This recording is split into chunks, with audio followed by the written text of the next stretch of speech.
with dozens and doses of controversy will characterize the next about 6 days at the Supreme Court beginning today. And as the 7 bench judges are set to decide the final direction the country takes politically. Welcome on board. My name is Linda Alela, and this is Morning Cafe as well as Kenya Decides right here on TV47. It's my hope that you had a great night and looking forward to greatness. The hashtag, as always, is Kenya Decides, and of course, Morning Cafe, the hashtag, and equally at Linda_Alela TV47KE across all our social media platforms.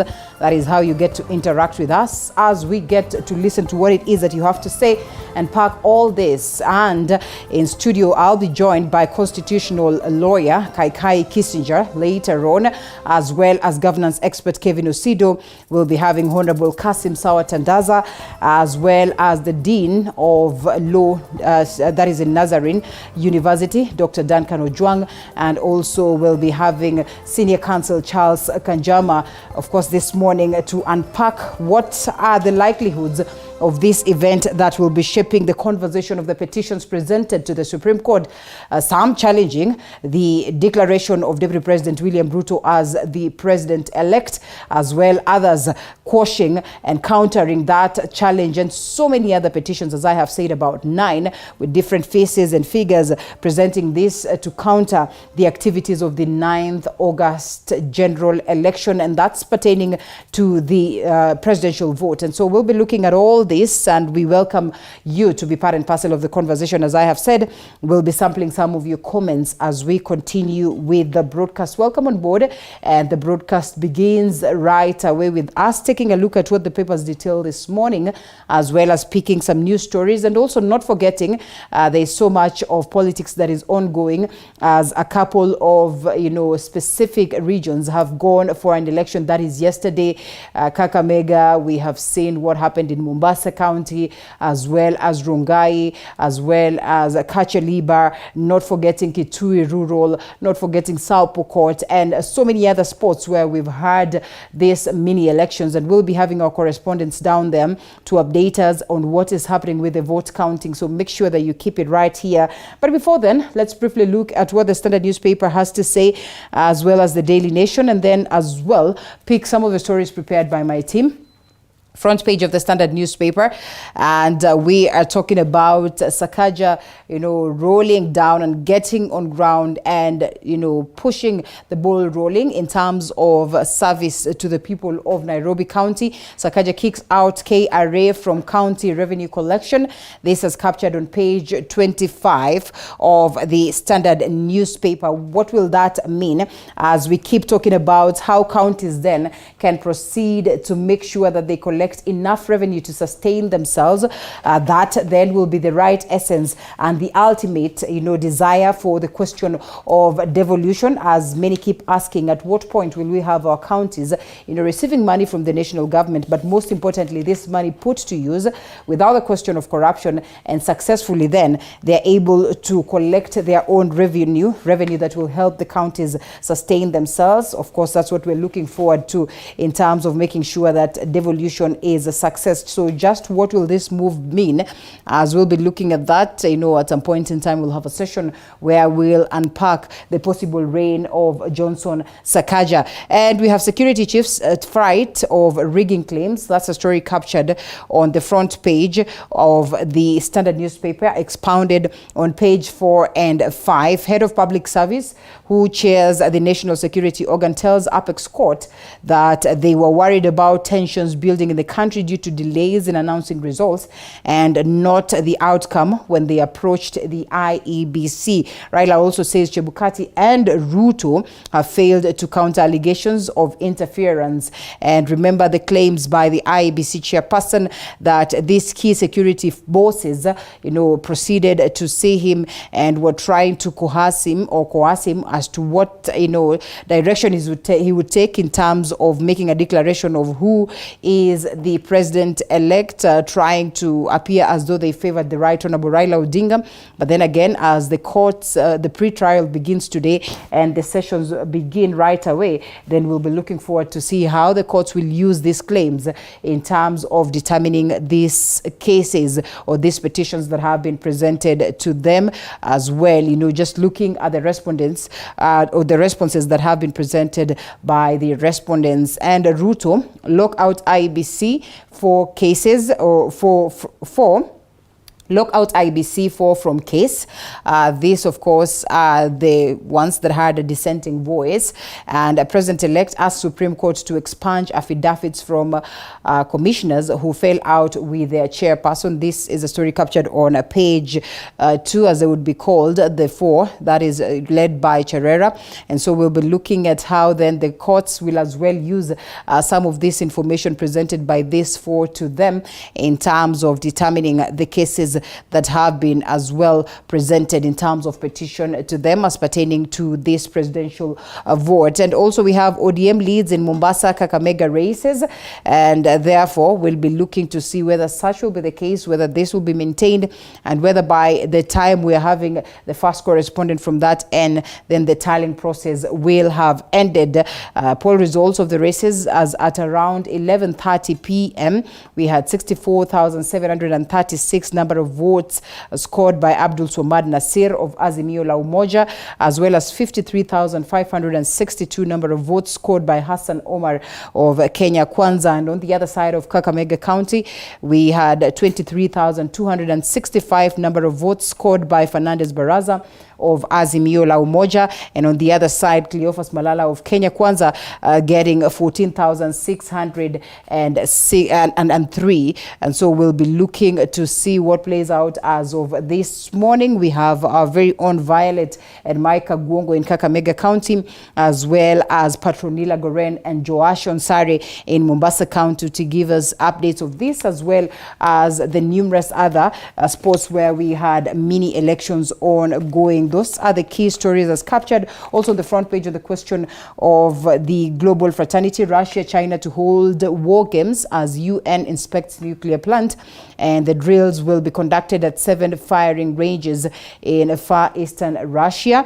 As well, drills will engage troops from several ex-Soviet nations, China, India, Laos, Mongolia, and Nicaragua, as well as Syria. And of course, we'll be following up on this. We understand how instrumental this is as to the global fraternity. That is what is happening in the world. Princess Diana's last moments, French medic recalls a tragic night, as well as other stories that are making headlines in the global fraternity. Not forgetting how much our athletes are making us proud, and why 10 is a favorite for athletes. That's a story captured on page 46 and 47 as well. We'll be looking at all this as we continue. That is the Standard newspaper.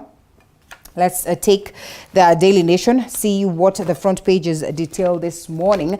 And we have a deadly search for water. And yes, we're looking forward to a healthy nation. Lorot, 13, left home in search of water for his family or his family's livestock amid the biting drought, and returned with gunshot wounds. What's worse, his elder brother and neighbors never made it back. That is heartbreaking. That is heart-wrenching. We all understand the difficulties that we're facing also in terms of making sure that we get water. It's been a dry sub-Saharan, bit for majority of African countries. This also has been one of the main reasons why there's the question of starvation in the country. We certainly hope that this then will be addressed. A story that has been captured on the front page of the Daily Nation. Also, one of the biggest stories as to the question of politics. The buck stops here. Decision 2022. Will IEBC pass the independence test? That is one question that we seek to see answered as the courts begin to determine on these petitions presented to them today on the pre-trial. And also it will be a week full of activities all the way to the 5th, where we're going to get that final judgment. And therefore this morning we'll be trying to unpack the same, just looking at some of the cases that have been presented presented and how the respondents have also, filed their own submissions and what then would mean. And these submissions that have been presented in terms of the judges, the 7 bench judges, deciding on this very matter. On the other side, chaos and lower voter turnout in Kakamega, Mombasa elections, and the race to succeed Hassan Joho in Mombasa, as well as Wycliffe Oparanya in Kakamega, ended up being a a question of flexing of muscles between the Raila and Ruto camps, and thousands that lined up to vote for their leaders. That is yesterday. But just at what point will we get where we'll be talking about, having elections without, registering lots of, intolerance cases? That is one of the questions that we'll be answering, or we'll be trying to decipher this morning. NLC in trouble as accounts are attached over debt. That is on the back page of the Daily Nation. Dispute on some commissioners did not acknowledge representation and instructions. Prof. Ojenda got the orders after the commission failed to honor the payment directive. On the question of graft and on different quarters and different, commissions, of course, very, very important that such then is addressed. Water Agency eyes about 50 billion support from its partners. And that is the Tana Water Works Development Agency, requires about 50 billion from development partners to enhance provision of water and sanitation services to 5 counties in the Mount Kenya region. And as well, we hope they would address these ones that would take us to these stories of, young ones going out in search of water, and unfortunately they come back, with wounds and others having lost their lives. Water, a very important commodity that we hope then as a nation we get to a point where we address these questions of drought that will in most cases get us to a point of starvation. Now, those are the key stories captured in the papers this morning. Allow us to briefly look at those ones that have been prepared by my team. And many governors have reported in office for the very first day, that is Monday, promising to deliver for the electorate. And as Paul Kirobi looks at the day one for most governors, just days after they were sworn into office. With new bosses now taking charge in their respective counties, it was first day in the office for many. Murang'a Governor Irungu Kang'ata has said he will address the delayed payment of the county staff soon as possible. Kang'ata said the workers have not been paid for the last 3 months, and this is a matter of concern. When you have staff who have not been paid for several months, definitely they'll be very demotivated, and it's an area that we will have to discuss and issue way forward. The governor also said he has ordered for immediate purchase of drugs to be stocked in the hospitals, pointing out that patients are being sent to buy drugs from private outlets. He said the previous government had accrued a huge debt with the Kenya Medical Supplies Agency KEMSA amounting to 35 million Kenya shillings, which saw the latter freeze the county's account. You do not get any kickback once you procure from KEMSA, and therefore we feel we are under an obligation to get our supplies from government. But Murang'a had a huge debt owing to KEMSA of about almost 35 million. And on that reason, our accounts were frozen. In Nairobi County, the new city boss Johnson Sakaja has issued his first executive order that will allow all the motorbikes impounded by the leadership of former Governor Ann Kananu released and given back to their owners. Sakaja also directed Nairobi Metropolitan Services to write off the cases. If we have taken them to court, we need to withdraw. Kama unajua ni kitu ndogo, kitu hiyo bike ukiweka weekend mzima ama wiki moja, where do you expect that person to earn a living from? So we will penalize those who go against the law, but let us not. Unajua kuna unaweza piga uwe. With healthcare services becoming a major challenge under devolution, Turkana Governor Jeremiah Lomurukai conducted a night raid at the Lodwar County Referral Hospital, only to find there are no staffs limiting access to health services. Like in some rooms, you can't even get mattresses. Our people are lying on bare, on just a bare floor. So I think this should be a thing of the past, because we are going to provide the necessary measures. We have the money. We have the money to ensure us serve this facility. The ambulance services. There is only one ambulance that's operational, I think, in the county. We want to set a small budget that can make us buy more ambulances. In Embu County, a similar situation was witnessed. Governor Cecily Mbarire conducted an impromptu inspection tour at the Embu Level 5 hospital. She lamented the poor state of affairs in the facility, ranging from acute shortage of drugs, beddings, and foodstuffs, all of which she said were attributed to poor funding, mismanagement, and corruption. Some of the women who came to see their sick family members told us they have had to bring blankets to the hospital because there is not enough linen. And even when we visited the wards, you could see that a bed cover is what is being used as the thickest blanket. Other governors reported in office today are Kimani Wamatangi of Kiambu, Mutula Kilonzo Jr. of Makueni, who held prayers at the county offices, Trans Nzoia Governor George Natembeya, and Kericho County boss Dr. Eric Mutai, who has promised to transform the county. Paul Kirobi, TV47.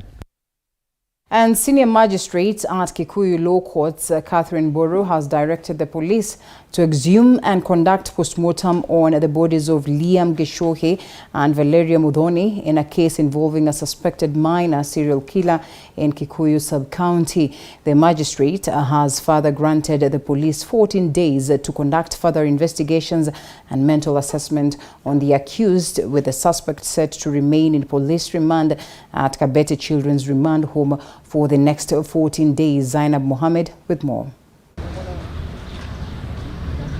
Following the murder confession by 15-year-old Form 1 student at Kawethe Girls Secondary School on the 21st day of this month, Senior Magistrate at Kikuyu Law Courts Catherine Mburu has granted the police 14 days to conduct further investigation into the matter and has directed that a mental assessment alongside counselling services should be availed to the suspect. The magistrate has further directed the police to exhume 2 out of the 4 bodies involved in the case in order to pave way for postmortem to be conducted. The 2 bodies belong to the suspect's younger siblings, namely Liam Gishohe and Valerie Mudhoni.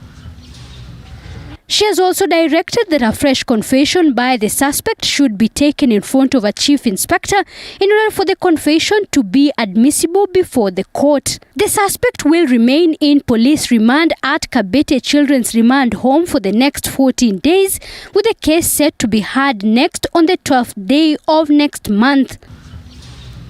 The case caught public eye following the suspect's detailed confession of how she murdered in cold blood 4 minors, including her 3 siblings and 1 cousin, aged 5 years, 7 years, 1 year and 2 years respectively. Zainab Mohammed, TV47. And so today, the Supreme Court judges will be conducting a pre-trial ahead of the hearing of the presidential petition filed by the Azimio coalition against the announcement of Deputy President William Ruto as the 5th president. This will be the first time for the Chief Justice Martha Koome and Judge William Ouko hearing such a petition. Sharon Baranga reports. The stage is set for the hearing of the presidential petition that will take place at the Supreme Court. The petition filed by the Azimio coalition is contesting the declaration of Deputy President William Ruto as president-elect. Tuesday at 11 a.m., a pre-trial of the petition will take place ahead of the hearing set to start on Wednesday. On Monday, 22nd of August this year, the petitioners filed a total of 9 petitions. By Saturday, last Saturday, 27th of August, all the respondents had put in their responses, and as at yesterday evening, we had the petitioners again file all their rejoinders. So all the filings have been done. In the previous years of 2013 and 2017, the presidential petitions were heard from the Supreme Court buildings. But this year, the petition will be heard from the Milimani Law Courts due to space constraints at the Supreme Court. So we are going to have the hearings happen here at the Milimani Ceremonial Hall All the 7 judges are expected to participate.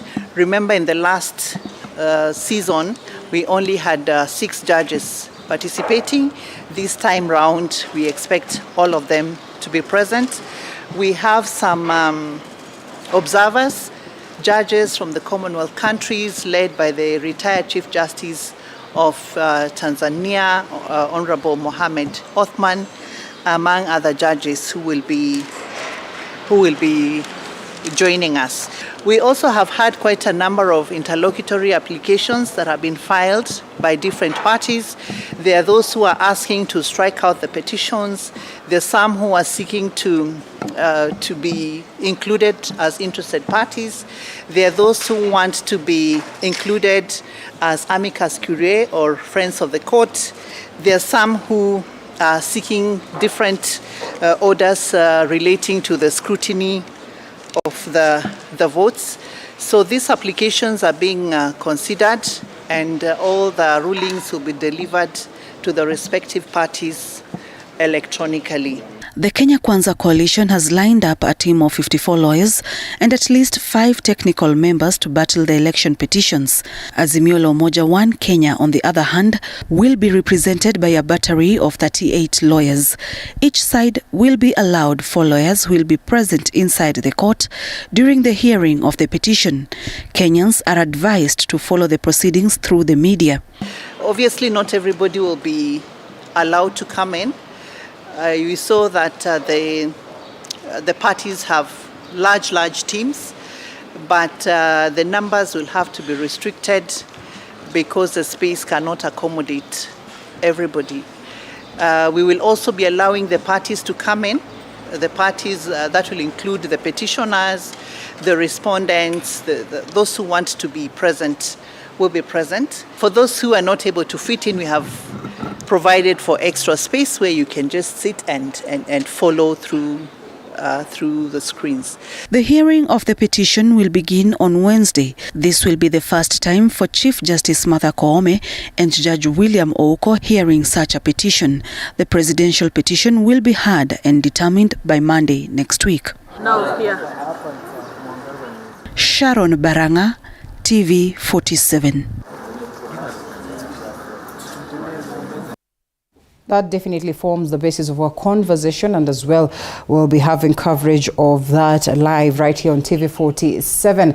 But as of now, let's briefly shift gears and take a look at what is happening in Mombasa County, and still awaiting the final declaration or the final results. We have our very own Patrolina Goren, who is in Vita constituency, that is the constituency tallying level, and as well as Joash Onsari, who is at the county tallying center, that is the Kenya School of Government in Mombasa County. And so we cross over there to get more updates on what the events of yesterday were and culminating or coming to today morning. Patronila Goren, if you can hear me, good morning. Thank you very much, Leila, from our studios in Nairobi. I can hear you very clearly. And just as you stated, Mombasa electorates did go to the ballot box yesterday by voting in their new governor. And just to mention that yesterday we did experience lots of voter turnout in the county, but at the end of the day, tallying process has been going on all through the night in the 6 constituencies that are in this county. We did visit various constituencies, actually all constituencies, and the tallying process was ongoing. As at now, majority of the tallying centers have finished their tallying, and only one is pending at the moment, and that is Likoni constituency. But Mvita, Kisauni, Jomvu, Changamwe, and Nyali constituency have already completed the process, and they are in the process of transferring the results to the county tallying center. But here in Mvita, I'll just maybe give an opportunity to the returning officer to just shed some light on how the process has been in this county. Thank you very much, Sudi Masha, for speaking to TV 47. Kindly just tell us, how was the voter turnout in Mvita constituency? Thank you very much. The voter turnout was 36.9 That is 43,000 people came out to vote out of the 118, 937,000, yes. We have just completed the tallying and we are now preparing to leave this place, heading towards the county tallying center at Kenya School of Government to take the same results.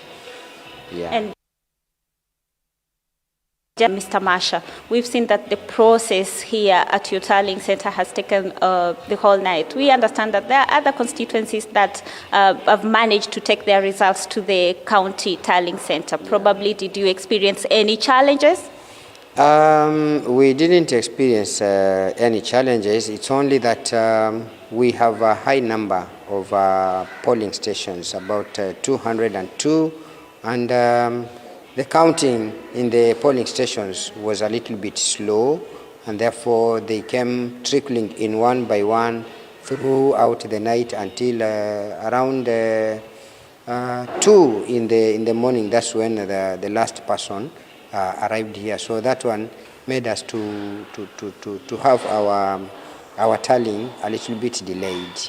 Yeah. Thank you very much, sir. Thank you for speaking to us. And Linda, just to give some update on in terms of results, is that Mvita constituency has 118,000 voters, 974. And out of this, we understand that, if I can just read the results that have been announced here at the tallying center, is Hezron Awiti Bolo, who is from the VDP party, managed to garner 102 votes.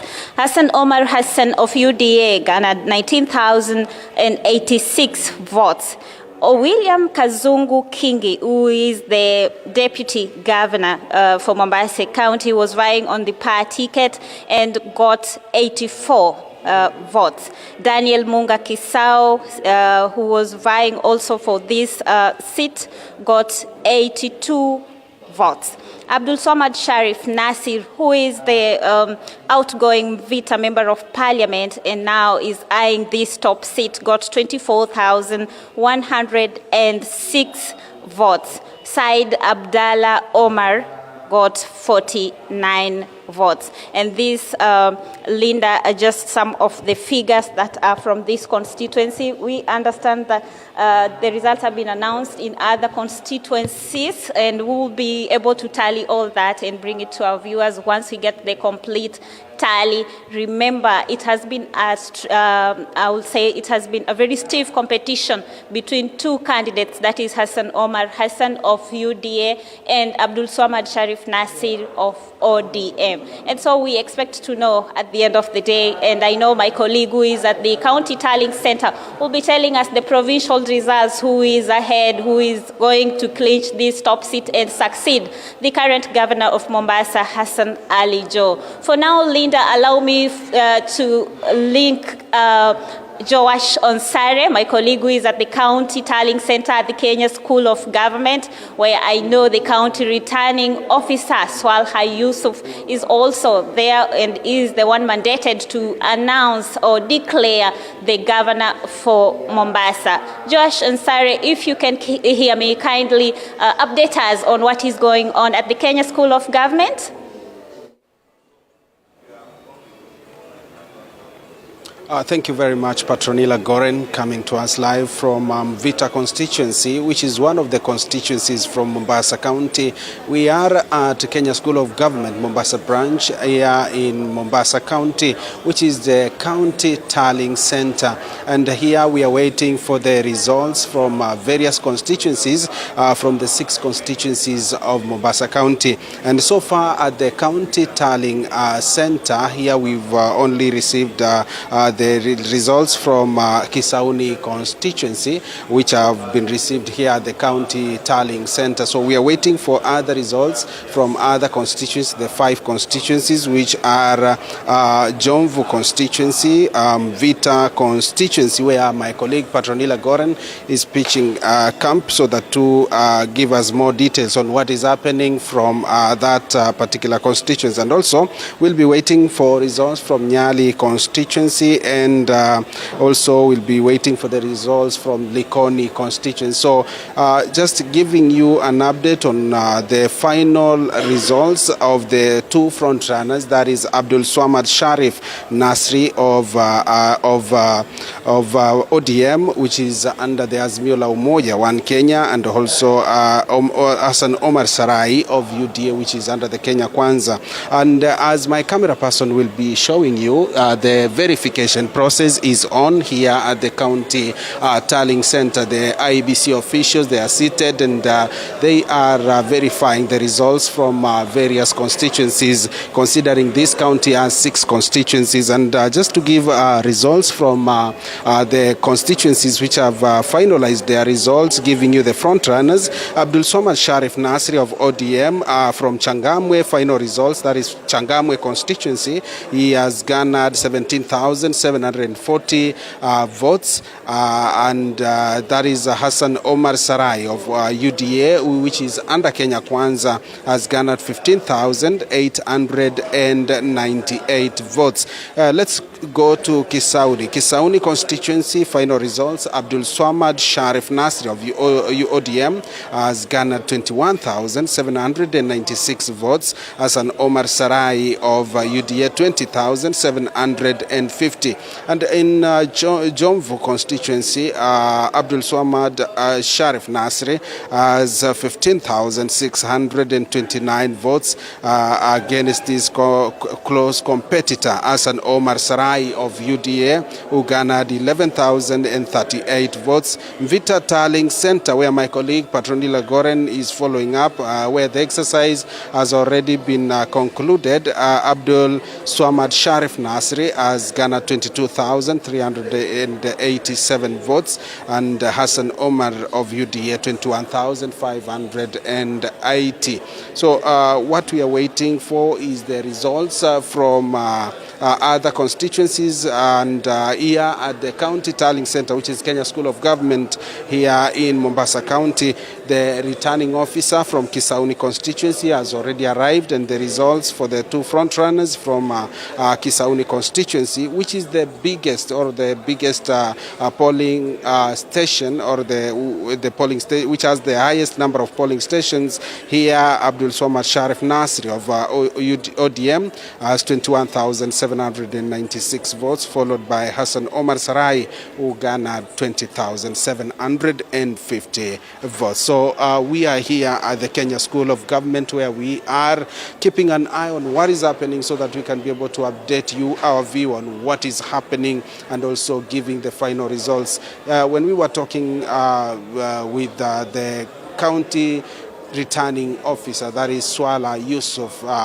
late yesterday evening, she said that anytime this morning we'll be expecting the final results from Mombasa County. The residents will be knowing who is the next governor of the county. So we are here, Linda, and we'll be keeping our viewer what is happening from various counties. So as far as the totals I have from 5 constituencies, the final results is that from those 5 constituencies, Abdul Swamad Sharif Nasri of ODM under the Azimio la Umoja One Kenya has garnered 101,658 votes, and Hassan Omar Sarai of UDA under Kenya Kwanza Coalition has got 88,352 votes. So we'll be here at Kenya School of Government, Linda, to update our view on what is happening from various counties. I understand my colleagues from other counties, they are standby to give you updates. That is my colleague Violet Auma. She is in Kakamega High School, that is in Kakamega County, following up the elections on the tallying of the gubernatorial results from various polling stations and also the constituencies. So we'll be crossing over to Linda so that she can be able to update us what is happening from other counties, considering this is after the postponement of the elections in various counties, that is Nakuru, Mombasa, Kakamega, West Pokot, all those counties. So Linda, I give it back to you.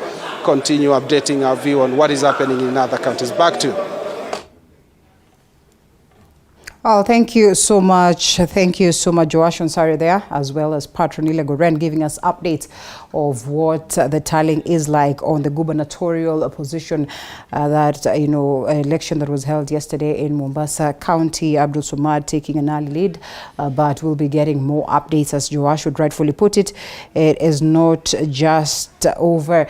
And of course, we'll be crossing over to Kakamega County in a bit, get to hear what Violet Auma has in store for us. But before, ahead of a crucial sitting to determine the fate of a dozen petitions and evidence on President-elect William Ruto's victory, the National Security Advisory Council has admitted to meeting IEBC Chairperson Wafula Chebukati, but denied the meeting was to influence the outcome of the August 9 presidential election. In a sworn affidavit, Head of the Public Service Joseph Kinyua and Principal Administrative Secretary the Office of the President Kennedy say the meeting was purely on security issues. This as President-elect William Ruto asked the Supreme Court to strike IEBC Commissioner's affidavits, arguing it will deny him right to a fair trial. TV47's Apollo Kamau reports. The National Security Advisory Council moved in to clear the air on a meeting between the Council and IEBC Chairman Wafula Chebukati in a sworn affidavit by Head of the Public Service Joseph Kinyua and Chief Administrative Secretary in the Office of the President Kennedy Kihara, which they say was purely on security matters, given the anxiety elicited by the delay in announcing the presidential results. Committee of the Commission. This was in response to IEBC Chairman Wafula Chebukati, who in his affidavit points at Kihara, who was the head of the delegation, and cautioned the commission that if they proceeded to declare Ruto as the president-elect, chaos will erupt and the blood of dead Kenyans will be on the commissioner's hands, who will be responsible. Chebukati further states that if the commissioners will not declare Raila as the outright winner, then there should be a runoff. As the affidavit's cleansing battle went on, President-elect William Ruto's lawyer, Professor Kithure Kindiki, now wants the Supreme Court to strike out 6 affidavits by the 6 IEBC commissioners, arguing it will deny Ruto the right to a fair hearing. Kindiki is supported by UDA Deputy Chief Agent and former Governor Josephat Nanok, who argues the election was conducted by IEBC and not individual commissioners, singling out the 4 commissioners uncomfortable with Ruto's victory and now acting as petitioners. Former anti-corruption czar John Githongo, in a second affidavit in court, retracted his statement on the existence of 56 hackers working for the president-elect, saying it was a demonstration of how IEBC servers can be manipulated by outside parties. Githongo now says the logs were screenshots. In yet another interesting affidavit, an ODM agent based at the Kitisuru ward in Westlands constituency says one of the Form 34As attached in the Azimio case is fake, saying it was different from what the presiding officer issued and eventually uploaded on the IEBC public portal. Apol Kamau, TV47. Well, thank you, Apollo, for that. Now we cross over to Kakamega County. We already have our very own Violet Auma on standby at the County Tallying Center for more updates on what the numbers are like on this very end. Violet Auma, if you can hear me. Yeah, thank you so much. We are in Kakamega County at the County Tallying Center, that is Kakamega High School, where we the results from different sub-counties are streaming in, and so far we have had 5 constituencies that have already been announced by the county returning officer, but so far so good. Out of 12 sub-counties, 5 of them have been announced, but 7 are already here. Just the 2 of them are yet to be announced anytime soon. But of course, we have Mumias East results that have already been announced by the IEBC returning officer. That is Fernandez Baraza got 14,828. Cyrus Jirongo 94. Sumba Kanyanya, that is 52. Clophas Malala 9,107. Opito Austin got 6 votes in Mumias East constituency. Osundwa got 80. Omkoko 77. that is in Mumias East constituency, and also in we also got results from Navakholo constituency where Fernandez Baraza got 9,967, Cyrus Jirongo got 354, Sumba Kanyanya got 126, Cleophas Malala 17,185, Opiso got 22, and Osundwa got 53 votes. That is in Navakholo sub-county. In Quisero sub-county, Fernandez Baraza got 15,320, Jirongo got 360, Sumba 62, Cleophas Malala 6,499, Opiso got 11 votes, Sundwa Wycliffe 115 votes, and Umkoko got 156 votes. In Ikolomani sub-county, we have Fernandez Baraza who got 11,075 votes, Jirongo 577, Suleiman Sumba Kanyanya, that is 71 votes, Cleophas Malala 11,402, Opiso 11, Osundwa got 16, and then Umkoko got 47 votes. So those are some of the results that have already been declared here by the IEBC returning officer Joseph Ayata, but of course we're still waiting for some of the results from 5 constituencies, that is Malava, Lugari, Shinyalu, Mumias West and Butere sub-county, and of course after all the results will have come and tallied, or rather announced by the returning officer here in Kakamega, then we'll be able to get who is the winner. But as at now, with the provisional results that we have, there is a margin, we have a tight race between Cleophas Malala and of ANC and Fernandez Baraza of ODM, but of course as at now what we have is that Cleophas Malala is coming in second, while Fernandez Baraza is coming in first with the provisional results that we have from different sub-counties. But as I said, for the sub-counties that we have 5 of them, and we're just expecting the other results from the county returning officer, and of course Mr. Ayata will be able to announce the winner probably later on today. We'll get to know who will be the second governor of Kakamega County after Wycliffe Oparanya, who has served for 2 terms. And of course in 2017 we saw Governor Oparanya coming in. I mean, he was elected, overwhelmingly elected, with almost 400,000 votes, but of course with the low turnout that was experienced yesterday, probably the first, or rather the winner that will be announced today, he might not be able to get such votes, but of course at the end of it all, among the 7 we will have one winner who will be announced today. But as I said, currently with the provisional results that we have, Fernandez Baraza is on the lead, but we'll have to wait and get to see all the results will be tallied and announced, or rather declared by the returning officer here, and then later on we'll be telling our viewers at TV47 who will be the second governor here in Kakamega County. I take it back to you if you don't have any questions.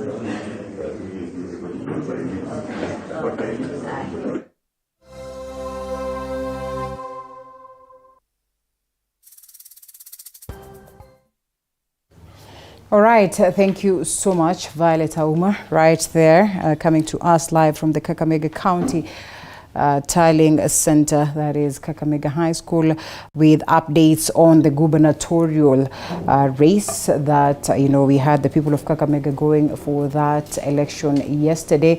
And from the reports that we receive is that Fernandez Baraza of ODM, that is Azimio One Kenya, is taking an early lead against the others, the key contenders as well, that is of the Kenya Kwanza team under ANC, Cleophas Malala and many others. And so we'll be getting all these updates and when they get to hit the desk, we'll definitely make sure that you are updated on the same. But to note is that the final tally has not been declared just yet, and therefore we'll be looping in Violet as well as Mike Kagungo for more updates on that, and also on the different parts, that is the different constituencies that we had an election conducted yesterday. We have our correspondents there, one once we are able to get a hold of them, then we cross over to these very ends. As earlier mentioned, I'll be expecting, a panel, a full house of gentlemen who will be helping me unpack these elections, but importantly,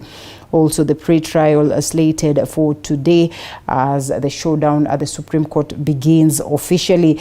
We'll be having governance expert Kevin Osido this morning, also the executive director of County Governance Watch, as well as constitutional lawyer Kissinger, who says he'll be coming in a little bit late, but we hope to get a hold of him, and as well as Honorable Kassim Sawa who will be joining us virtually, and not forgetting Dr. Duncan Ojwang, who is also the Dean of Law School, Nazarene University. He is with us this morning in studio, and also Senior Counsel Charles Kanjama, who will be joining us at exactly 7:30 a.m. for this very crucial conversations. But to start off with the gentlemen that are already here, we have, Kevin Osido as well as Dr. Duncan Ojwang already on standby. Gentlemen, good morning. Morning, Linda. You well? Good. Why do I feel like they have really placed you closer to, pretty much close? I hope you are okay. Maybe there is. Feels like desk mates. in high school, right? We want to do some mathematics. Right. Oh yes, it's been a season of mathematics. And discuss some legal language. Yeah, I agree. And it's been a question and a season of mathematics, and I think that's what will characterize the hearings and the conversations at the Supreme Court. Gentlemen, I don't know whether that will be the ultimate, question that the Supreme Court judges will be looking at as pertaining to the final judgment that is to be declared on the 5th of September. But we'll try to unpack that, just look at the legal perspective of all these presentations, the petitions, the respondents, the affidavits that have been sworn, the conversations that we've been having around this, and also some of these individuals that have come out to give out claims as pertaining to what really culminated during the 9th August general election process, as well as the tallying process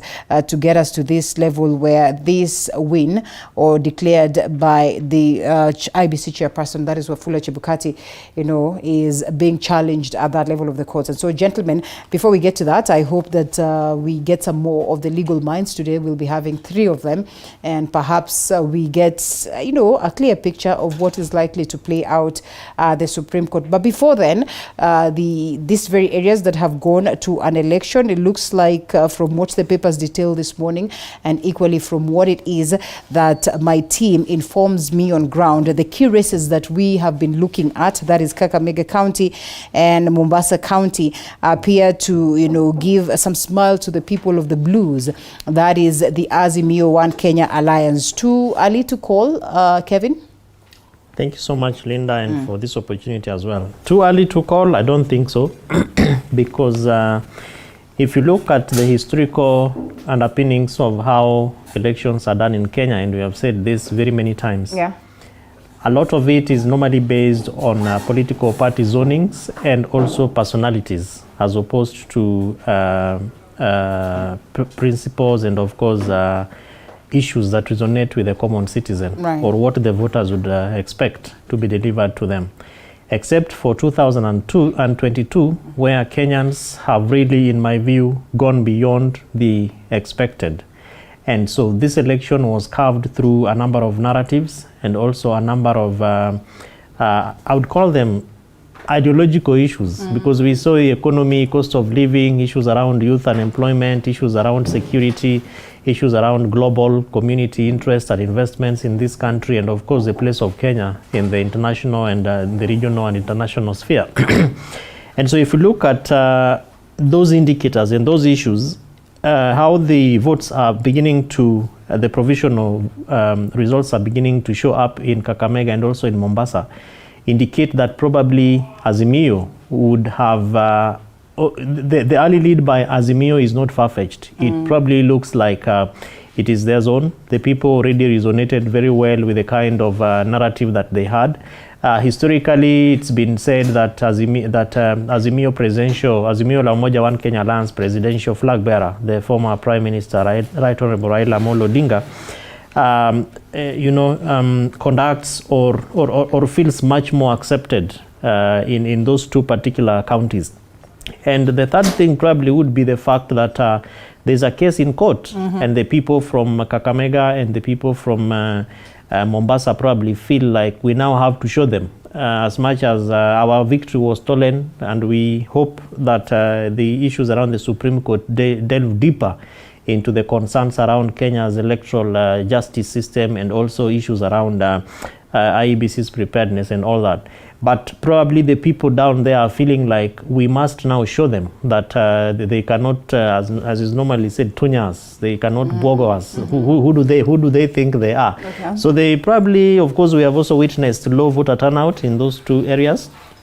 But I believe that the people who support the Azimio la Umoja One Kenya Alliance political party coalition must have been really whipped up to come out and vote to the man, to their candidates. So it's still too early, as you said as well, but I think as the indications are coming up, Abdul Swamad Nasir and Fernandez Baraza look like they are taking it. But also to commend the people of Kakamega and Mombasa for following up the spirit that Kenyans laid initially, which is really to become, to exercise peaceful coexistence and say no to violence. I've seen videos and some images and reports of how people even have been pushed by bribery claims and insecurity elements. But Kenyans have chosen to consider these people as looking for jobs, and that a community must not riot and people must not fight for somebody to get a job. So it's a commendable venture and mode of engagement by Kenyan voters. All right. And it appears as though it's a blue affair in most of the areas where, the citizens went to cast their vote. But as it is, the tallying is still ongoing. As of yesterday, there was that early lead for Kakamega, for the Blues, that is in Kakamega, as well as Mombasa, as well as Pokot South, Kacheliber, and numerous other areas. Rongai, the Yellows appear to have taken it. Yeah. And yes, I'm just looking at the key numbers and also the key colors that are playing. Rongai is interesting because if you look at the narrative from UDA, it has always been, let's lock out these dynasties. Moi, yes.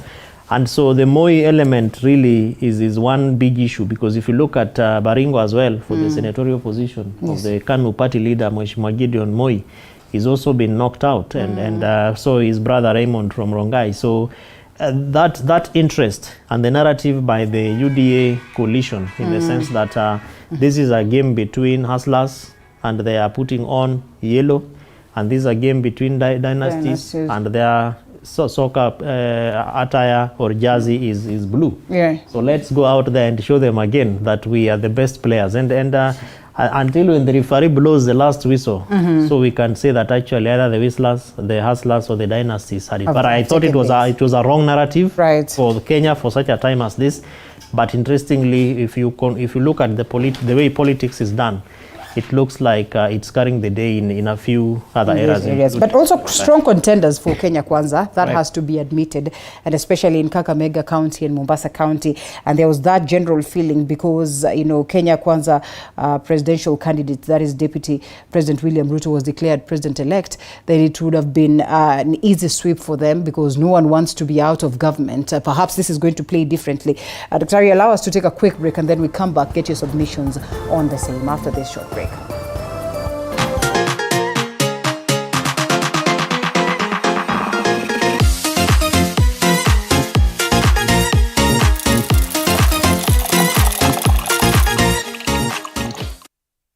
are watching TV 47. Despite being visually impaired, he is a jack of all trades. It is our quest to find answers on how to take care of children with special needs and those with disability. You do not need to see musical notes to understand music, but rather to have your soul feel the vibe.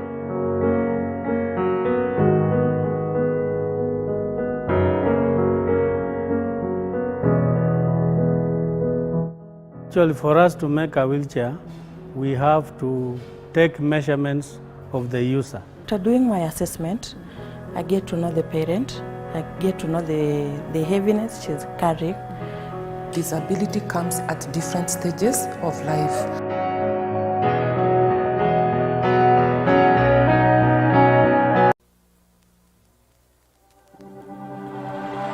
Rain, swings, trampoline. Despite being visually impaired, he is a jack of all trades. It is our quest to find answers on how to take care of children with special needs and those with disability. You do not need to see musical notes to understand music, but rather to have your soul feel the vibe.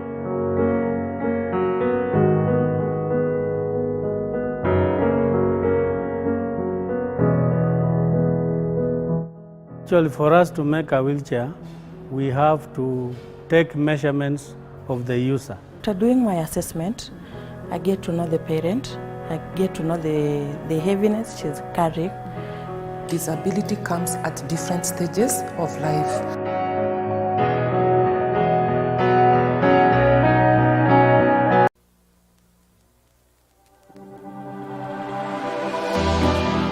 How well do you know what's happening around you? Morning Cafe with heated political debates. Baraza la Siasa. Hiyo kitu azungumzie, angalie hali ya maisha ya watu. Informative health discussions. Kassim Sawa Tandaza, Member of Parliament of Matuga, shortly, that is virtually. Wakili Kaikai Kissinger sends his apologies. Gentlemen, he says he has to rush to hospital to look after the child. I hope that she gets well. Importantly, we'll be having Wakili Kanjama joining us in a bit. But before we get to the legal conversation that is here as to the Supreme Court petitions and the pre-trial that begins today, let's briefly look at what is happening. We cannot overlook the fact that we've heard our brothers go for an election after the postponement on the 9th of August and also on the 29th and now, on the 23rd and on the 29th. That is yesterday, 6 a.m. They all went out there to poll. Of course, a vote that was characterized by low turnout, but most importantly, those ones that spoke really have spoken on behalf of the people of these different spaces. And so we come to you, Dr. Ojwang. It was almost certain that it would be a Kenya Kwanza win based on the fact that Deputy President William Ruto was declared president-elect, and therefore then that would automatically, if he is successful on this conversation at the Supreme Court, it would mean it's a Kenya Kwanza government, and a majority will tell you that they would not want to be out of government. And equally, Kenya Kwanza was enjoying some good support based on the candidates that they placed on the table. Importantly, we have seen a couple of defections, or not really defections, but people aligning to the Kenya Kwanza side, just to give a nod to that declaration by Chebukati, as well as just telling them that in the event that is going to be a Kenya Kwanza government, then we are willing to work together, independent candidates switching to this other side, other representatives of various parties as well switching to this other side. What does it mean when we see that ODM, or better yet, the Azimio One Kenya side is taking an early lead, that Kenyans have gone beyond that space where they say you don't have to be in government, it's just about the leaders that you present and most importantly the ideology that they bring on the table? Thank you. I think the question might be tweaked a little bit, because I don't know which region you are referring to when you're saying people are afraid being in opposition. We are just talking. We are evidently talking first of all about Mombasa, Kakamega. Okay, let's proceed. I'm saying that Mombasa have always been in opposition. So that's why I'm wondering the rationale of your question. I wish I asked the same question sometime last week. Luoland have always been in opposition. Right. Western have knowingly been, as at least a big part of it, in opposition. So this idea that people don't want to be in opposition probably might be true for some regions, like Rift Valley and Central. Okay. But Luos have consciously, willingly, and in style, been in opposition by choice. So that and Mombasa, isn't it? Yeah, since historically Mombasa have been in opposition. In fact, it is the handshake that ruffled them. It is the element of the leader, the ODM leader, trying to work with the opposition, with the government, that really disturbed them. Because they wanted pure opposition. So if you ask Mombasa people, they were not very happy with the handshake. They were okay with being full in opposition. So I think that question might not be accurate. It might apply to some. Dr. Ojwang, that's why I said I wish I asked you the same question last week. And I think that if it go back to the records, perhaps we'd have had a different conversation. You want to tell me the people of Kenya Kwanza really did not bank on Kakamega, looking at the stamina that Cleo comes with, as well as on this other side.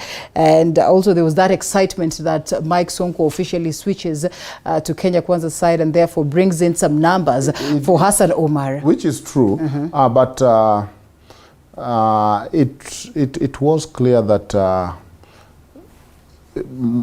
Azimio campaign was very visible in Kakamega and Mombasa.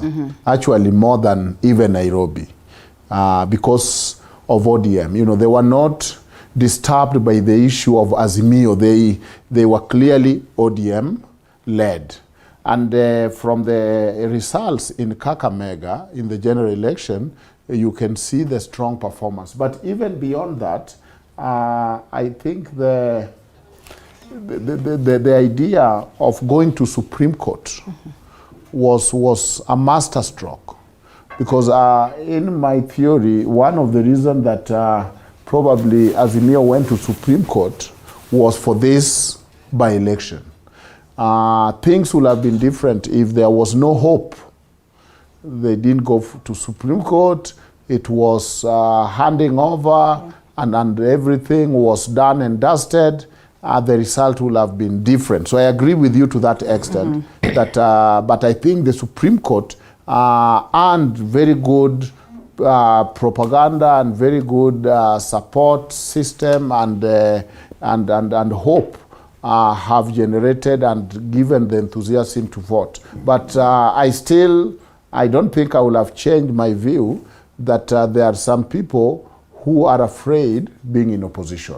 And I honestly think that history bears me right. When Jaramogi walked out of government, the Luos were not kicked out of government. When people like Masinde Muliro walked out of government, nobody kicked the Bukusu and the lawyers out of government. When Coast people said we are going to the trenches and staying out of government. So I think there is a little bit of the pattern and the DNA. And really that is why we have a great country. Checks and balance. We have not been checked more by this institution. You are seeing how IBC is failing us at crucial juncture. We have been checked by regional dynamics who are saying, if these people are here, I am here. And we check each other that way. And we have, through that descent, we have a lot of reform.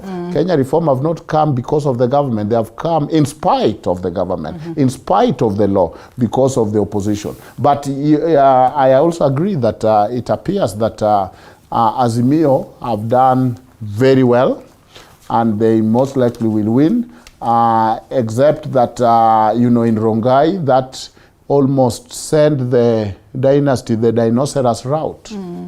That is the route of being extinct in terms of Senate, the Kenyattas, and the Mois. And that is maybe based on whom you ask. Others might think it's a bad place to be. Others might think it's an exciting place to be. The issue of a dynasty versus others, I think, was reframed differently. But the idea of entitlement remained, that, the entitlement where people also felt, and that became one of the main issues, where people say, Kenya have the honors, who are you, who is your father, we own this country kind of mindset did not go well with most Kenyans. So yes, great day for Azimio candidates in those two places. And I don't think that people are afraid of opposition. That one, I don't believe that. All right. Especially Well, not from those that generally people are not scared of being out when you see even the independent candidates than officially now aligning themselves to the president-elect, oblivious of the importance of what the Electoral Act and the laws dictate in terms of where they're supposed to position themselves. You saw the people of Ugenya, whether there was proper understanding of what really their member of parliament did or not. Some of them were disgruntled that, you know what, we elected you on the basis of the fact that you are in Azimio, so you cannot wake up and tell us that you're going to align to this other side comfortably, as if to overlook the importance of our votes and all this. And perhaps to escalate what it is that Daktari speaks of, that by style, DNA, there are some regions that are accustomed to being on this other side. Does it advance this question of, is it always going to be Kikuyu, Kalenjin presidency? Linda, that's a very, very good question, in the sense that it really is what is really bothering us as a country insofar as political leadership and governance is concerned. And partly is the reason why Kenyans about 12 years ago promulgated a constitution that also gave them strength to have what is called in Chapter 11 devolution. And that the expectation therefore is that with devolved governments, then Kenyans are expected to really play their games at that level, where you make decisions around your who becomes your MCA, who becomes your governor, who becomes your senator, who becomes your women rep, and that you also have conversations around your budgets and priority areas that you want the county governments to plan for you. But moving on, we have also seen a lot of challenges with intergovernmental relations between national governments, the national government and county governments, to the extent that, for example, delayed disbursement of funds. Why should funds be delayed when citizens are waiting for services? Today we are talking about pending bills for county governments, and why shouldn't counties have money to be able to pay to people? There are lots of gaps therefore that if you look at why people would want to move from independent candidacy to joining political parties, and why this cry, the hue and cry about being not locked out of government, it is purely because of that. And even at county levels, we have a similar conversation taking place, where the minority feel like if we don't gang up and join with the majority clans or ethnic groups or whichever groups they are, then we are going to be locked out of very important decision-making platforms and tables. Now, that is a problem, because government, and this case national and counties, need to engage in conversations that make life easy for citizens to access services, so that politicians or members of parliament or whichever seat you are in should not be convinced that you must be enjoined and conjoined into government for your people to get services. The way politics has been done in Kenya has been that way. In fact, if you look at some very progressive areas where MPs have been able to have roads, a lot of it has been conversations with the CS in charge of roads and urban development or whatever it is. And people fail to understand, therefore, that the reason why your people elected you was because they saw some unique characteristics and elements in you that they believe are able to add value insofar as how your politics is done and how they therefore get services and make their lives easy and possible. But that, historically, what we have seen is that you must be part of government for a tractor or these big lorries that make roads to be seen in your areas. However, we know of members of parliament and other electoral leaders who have actually walked into Kura offices and knocked the doors. They've gone into Kera offices, Kenya Rural Urban Roads Authority, and all these others, and knocked doors and found it fit to talk to the people in charge and ask them to go and get into partnerships with maybe private sector or whichever other institutions to ensure that roads are done. We have seen the same things, people walking into Water Sector Trust Fund, WSTF, and engaging into conversations and having it possible for constituencies, for wards to be given grants, and private sector and other non-government organizations coming in to work with them, whether they are in government or in the opposition, to have the citizens get water. So leadership, therefore, is the opportunity to make people's lives different. But again, the reason why we see MPs running into maybe from this party to the other party is because as a government, and in this case, for example, the president-elect, you want to be seen to be galvanizing, you know, the votes to be able to have your bills passed. For example, now we are heading into the swearing-ins and then the election of speakers of both Senate and the National Assembly. It's about numbers. And if you look at the slim margin of numbers between Azimio La Umoja at 160, is it 162? Yeah. And UDA at 159. It's such a small margin that any tingles are able to really mess up the kind of mathematics that people are doing. Of course, we've seen how some Kenyans have serious problems with maths. So the president-elect and every other governor wants to get into a position where you feel comfortable that if you have a bill or you have a position in government, then you get it passed. But of course, there is also a cost to pay. For example, the people of Ugenya are letting my good friend David know that you cannot just come here and play us. Then you walk into UDA just like that. You know, there are heavy costs. Unfortunately, the kind of price they are paying is a price of violence, which I wish to condone, because it is not right that you go and destroy a CDF office. If you destroy the office, the MP is in Nairobi. Nyinyi ndio mnateseka huko kwenu. You destroy the vehicle that is supposed to help you transfer drugs and medicine to health facilities.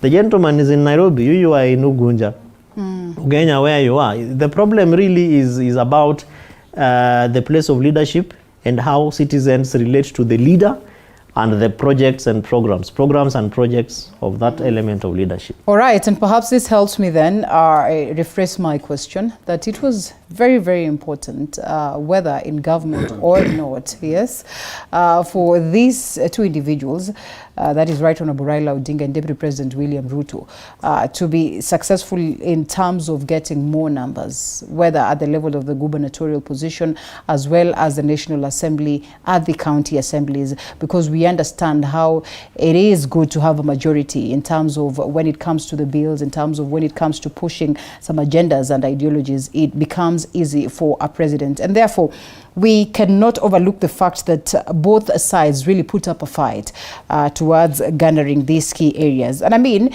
if at some point in time, Msambweni was a big deal in terms of showing might, if at some point in time, Kiambaa was a big deal in terms of showing might, this would have been the moment of showing might for either sides. Yeah, no, you're right. I think Mzambweni and all that, you know, they were a telltale sign of the general election. We were anxious. We had not seen the general election. Right. We have seen the general election. Number two, the idea of working with the government is pre-2010. In our constitution, we have 48 governments, 1 national and 47 counties. So if we are true to the constitution, there is nobody who is out of government. And I think because we are still looking at things pre-2010, we still talk of government versus non-government. But if we really look at it in the spirit of the 2010 constitution, we don't have one government. We have 48 governments. But that's one reality based on what is enshrined in the Constitution, but also on ground. And I have had members of county assemblies here complaining that, you know, I am not in good terms with Governor Matuga, and therefore he has categorically told me that, you know what, you will not, your word itabaki nyuma tu, itaendelea kubaki nyuma, simply because you do not align to this side. We have seen speakers being frustrated at the level of the county assembly. We come to the National Assembly, and you've had members of parliament saying that just because I did not agree to what it is my boss says, then I'm afraid this cannot sail through. Bills continue to lie in government. And therefore, in as much as the Constitution dictates that there should be that freeness and fairness across the country, such is not the case. Yeah, but unfortunately, I've not given up on our Constitution. Okay. And all those are not examples of whom we are. They are examples of who we should not be. So they should come as bad examples. And they should come as things that should frustrate us because they are unconstitutional. So we cannot plan with unconstitutionality. We cannot plan with poor manners and personalization of power. It might be reality, but if we are people who are guided by law, and if we have hope that we can push to be better people through law, then we should look at the ideal, and not really the ideal, but the reality that the law set in, that there is a lot of mechanisms. Even the idea of having many of your MPs so that you pass your agenda is a cake, because the parliament is supposed to play check and balance. And we have cringed and see that the MPs have become robots or a voting machine where you leave your brain at home and it is what the party leader have said. Who is suffering? It is Kenya. Nobody designed or envisioned that that is how parliament should operate. That you need to have MPs on your corner so that you can pass what you want. That is anti-constitutional. That is bastardizing our constitution and against the rule of law. Because parliament, and that is the hang-up and the fever of handshake, where informally, we have the formal constitution, but we left the formal constitution, moved to the informal constitution, where now everybody is singing the government tune, and gave the president a little bit of leeway to do a few more bad things. So, if you are the president, parliament approves budget. That is an oversight. Why should you have your own parliamentarians to approve the budget you want? Why shouldn't you allow yourself to be oversighted by parliament and you execute as the executive? Parliament, their role is to oversight and their role is to legislate. Judiciary, their role is to determine what is the law. So this idea that it will be easy to govern when you have yes men and women around the corner, surely is a bad culture. And so to me, I think that we cannot normalize what one is abnormal and unconstitutional. There is no provision. So what if you have more counties? I come from Mombasa County. It has not run very well. People have very low expectation. People have supported party through the county, but they have not seen any benefit. So we live in a constitution that, in a situation that I think that even as much as our reality might be dim, we must be able to look at things at the macro level and see where we want to go. Right. And that is not where, if the governor do not like you, development do not come to your ward. If the president do not like you, if you go to the presidential service delivery, you find development going to certain region, not to certain region. The idea of it's our turn to eat. That is all bad things that we changed in the constitution. And therefore, and those are the things that make president a zero-sum game. But for wisdom that the Kenyans said in 2010, they said, let us form 48 governments. Remember, at the beginning of the revolution, there was a hue and cry about, I went to the county, I was told Excellency is coming, I'm expecting the president. Voila, it is the governor. And I said exactly. Let us not have one excellency. Let us have 48 excellency.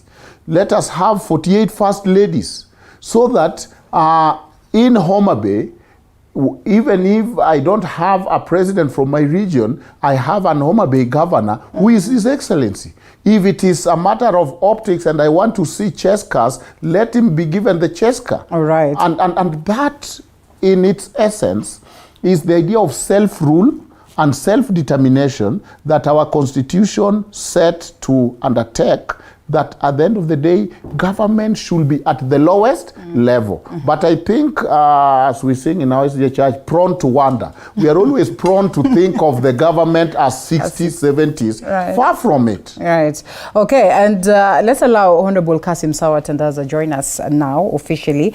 And we asked this pertinent question as to just why it is important to have a majority in government to see some of the ideologies that you present as a government sail through. And why is it that we cannot have a different affair, that in as much as you align to the ruling party, there are instances where you will comfortably differ with your boss without having to worry. An independent body as well as an arm of government is the National Assembly, that we should not see so much of interference. But the previous House will tell you there was lots on lots of interference by the executive, such that Parliament itself was not able to function as expected by the Constitution. Are we almost getting to a space where we can say that it is the Constitution that is supreme, Honorable Kassim Sawa, such that we do not have to highly depend on party affiliation, the alignments, the alliances that we have therein, for us to see matters addressed, for us to see development realized across? Thank you, Linda. Thank you to our esteemed viewers. First and foremost, all the three arms of government should be independent, but of course not totally independent. So at one point in the interview.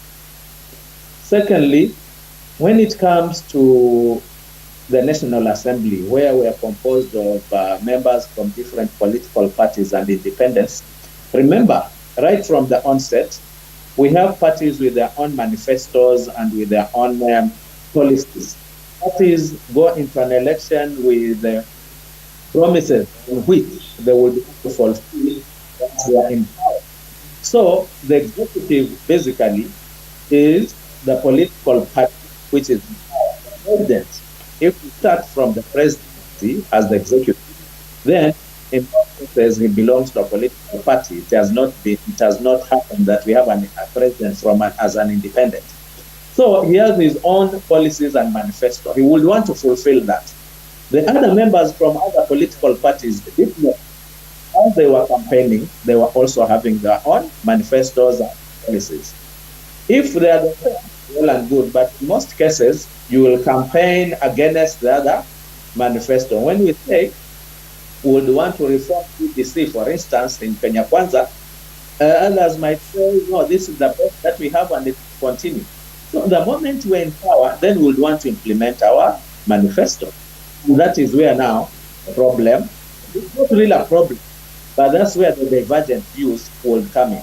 That, as in Kenya Kwanza, we have manifesto too, and the others are opposing.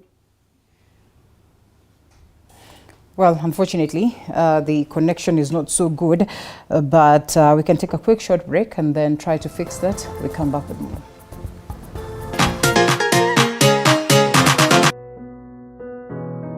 Despite being visually impaired, he is a jack of all trades. It is our quest to find answers on how to take care of children with special needs and those with disability.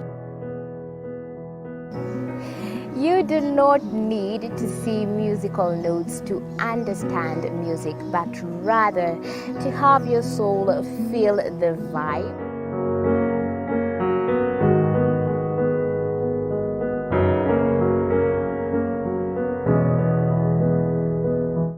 Actually, for us to make a wheelchair, we have to take measurements of the user. After doing my assessment, I get to know the parent. I get to know the heaviness she's carrying. Disability comes at different stages of life.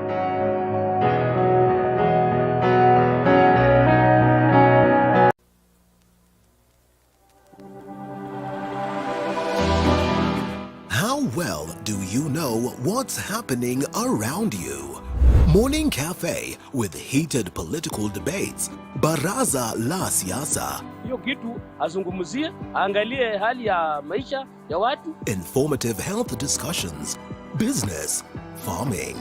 Tasty Wednesday. Fitness Thursday, and Feel Good Friday with amazing DJs, celebs, waimbaji, kuna comedians, alafu kuna wajinga, and music bands every Monday to Friday from 6 a.m. to 9 a.m.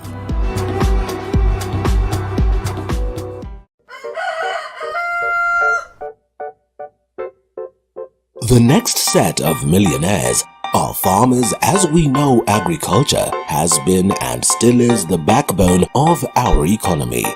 As we traverse the different counties to meet different farmers, we ensure to get the story of how they started farming and even how they continue to penetrate the market and overcome the challenges. Hapa, the reason With why me is Dr. Duncan Ojwang. We have Kevin Osido and Honorable Kassim Sawa who is joining us virtually. Once we're able to get a hold of him, we'll get back to that. And he's back, yeah? All right, yes, Honorable Kassim. Bit of a tweak on the question of the internet, but we're good now, I think. Good. If you can hear me loud and clear. So I was trying to, initially I was on the issue of probably opposing forces within the National Assembly or within the assemblies. It can trickle down to the counties. And you will find that this can arise because of the manifestos of the different parties during the campaigns, what they had promised to achieve. And this goes down to the floor of the House when it comes to implementing some motions or some bills. So this can happen. But of course, I remember in the 12th Parliament, where we had a very memorable moment, Linda, the time when it went to the bill on the increase, the putting on the VAT on fuel. I think both sides of the House came together and opposed the increment on VAT on fuel. At that time, it was a very memorable moment, both in Jubilee and NASA, because at that point we are basically on those two camps. Jubilee and NASA, we all came together and said, no, this is not good for the country. Of course, what happened then. We were vindicated that it has never been good for the country. But sometimes people actually vote not along the parties, but what is good for the country. And I think going forward, that is the way it should be. The moment you're in the National Assembly, then you think nationally. You think for prosperity. You make bills based on what is good for the country and for the future generations, not just on party lines. So that's what happens. But of course, it will still be important for the president, the ruling party at the national level, and also at the county level to have majority in those houses.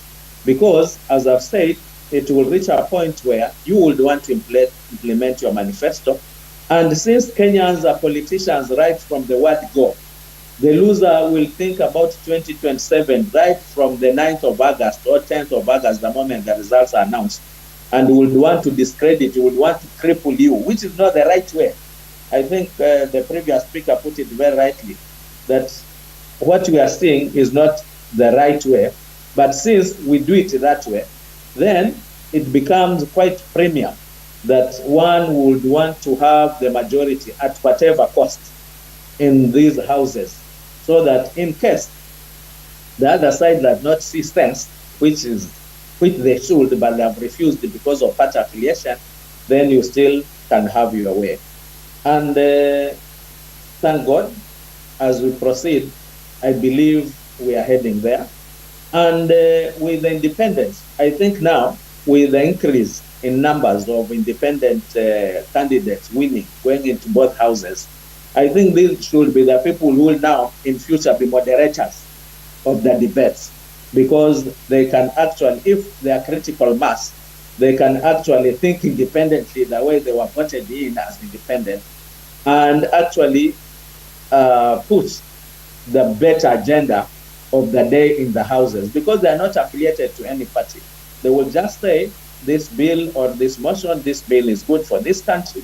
We are going to move on that side as independents, and they would actually push it and make it win. So I'm saying that going forward, both arms of government should be able to act independently for the betterment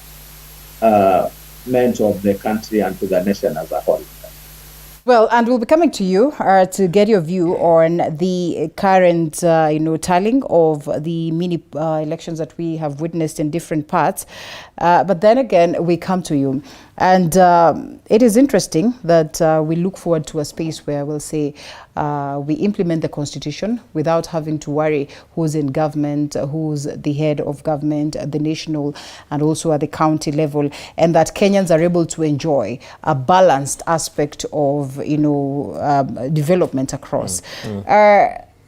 We start on the question of tribe, and I think I asked this question, which was raised by Daktari, but I didn't get quite an answer from you as to whether then we get to a point where, while Daktari would be saying it jokingly, it's a matter that needs to be looked into, and therefore, are we looking at a scenario where it will be a Kikuyu Kalenjin, country in terms of, getting the topmost seat, and also when you hear his name, it betrays him, and in most cases, people will view you with the lenses of you have to be on this side of ODM and all that.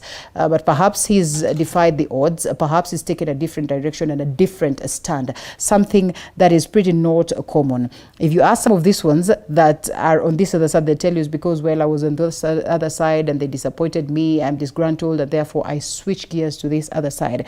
Are we growing democratically? Are we maturing to a point where we'll say it will be ideology and not party affiliation and not tribal affiliation?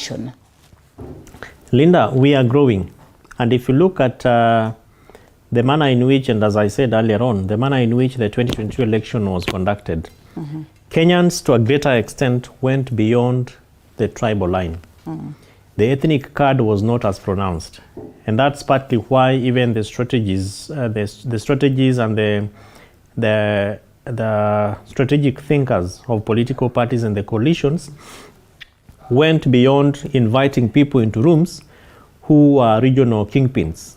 They went beyond looking at, saying, Musalia Mudavadi and saying, this is the number of voters you are coming on with, looking at people like Mheshimiwa Martha Karua and saying, these are the kind of numbers you're bringing on the table. They went further into issues. And if you look at, for example, personalities like Musalia Mudavadi in UDA, the concerns around public debt, and the fact that when Anglo leasing was happening, he was there, he's been finance minister, he's been there to talk about economic issues. And so maybe UDA thought that he would be a better bargain when it comes to helping Kenyans see the kind of investment that they are bringing on board. You go to Azimio la Umoja One Kenya Alliance, and Mheshimiwa Martha Karua was not just introduced to the camp because she's Kikuyu from Kirinyaga and that we want to climb Mount Kenya. She came on board, and during her announcement at KICC, we were told that she is a fighter for human rights, justice. She's been a minister for constitutional affairs, and Kenyans are looking for governance transformation. And Kenyans are looking for dealing opportunities to deal with things like corruption, issues which then really affect Kenyans. And that the right person who can be able to be very tough and stand on those issues is therefore Mheshimiwa Martha Karua. And it was not therefore conversations around you are Kikuyu, you are Kisi, you are Luo, because anyway, if you look at it, generally speaking, the Luos have really suffered in this country.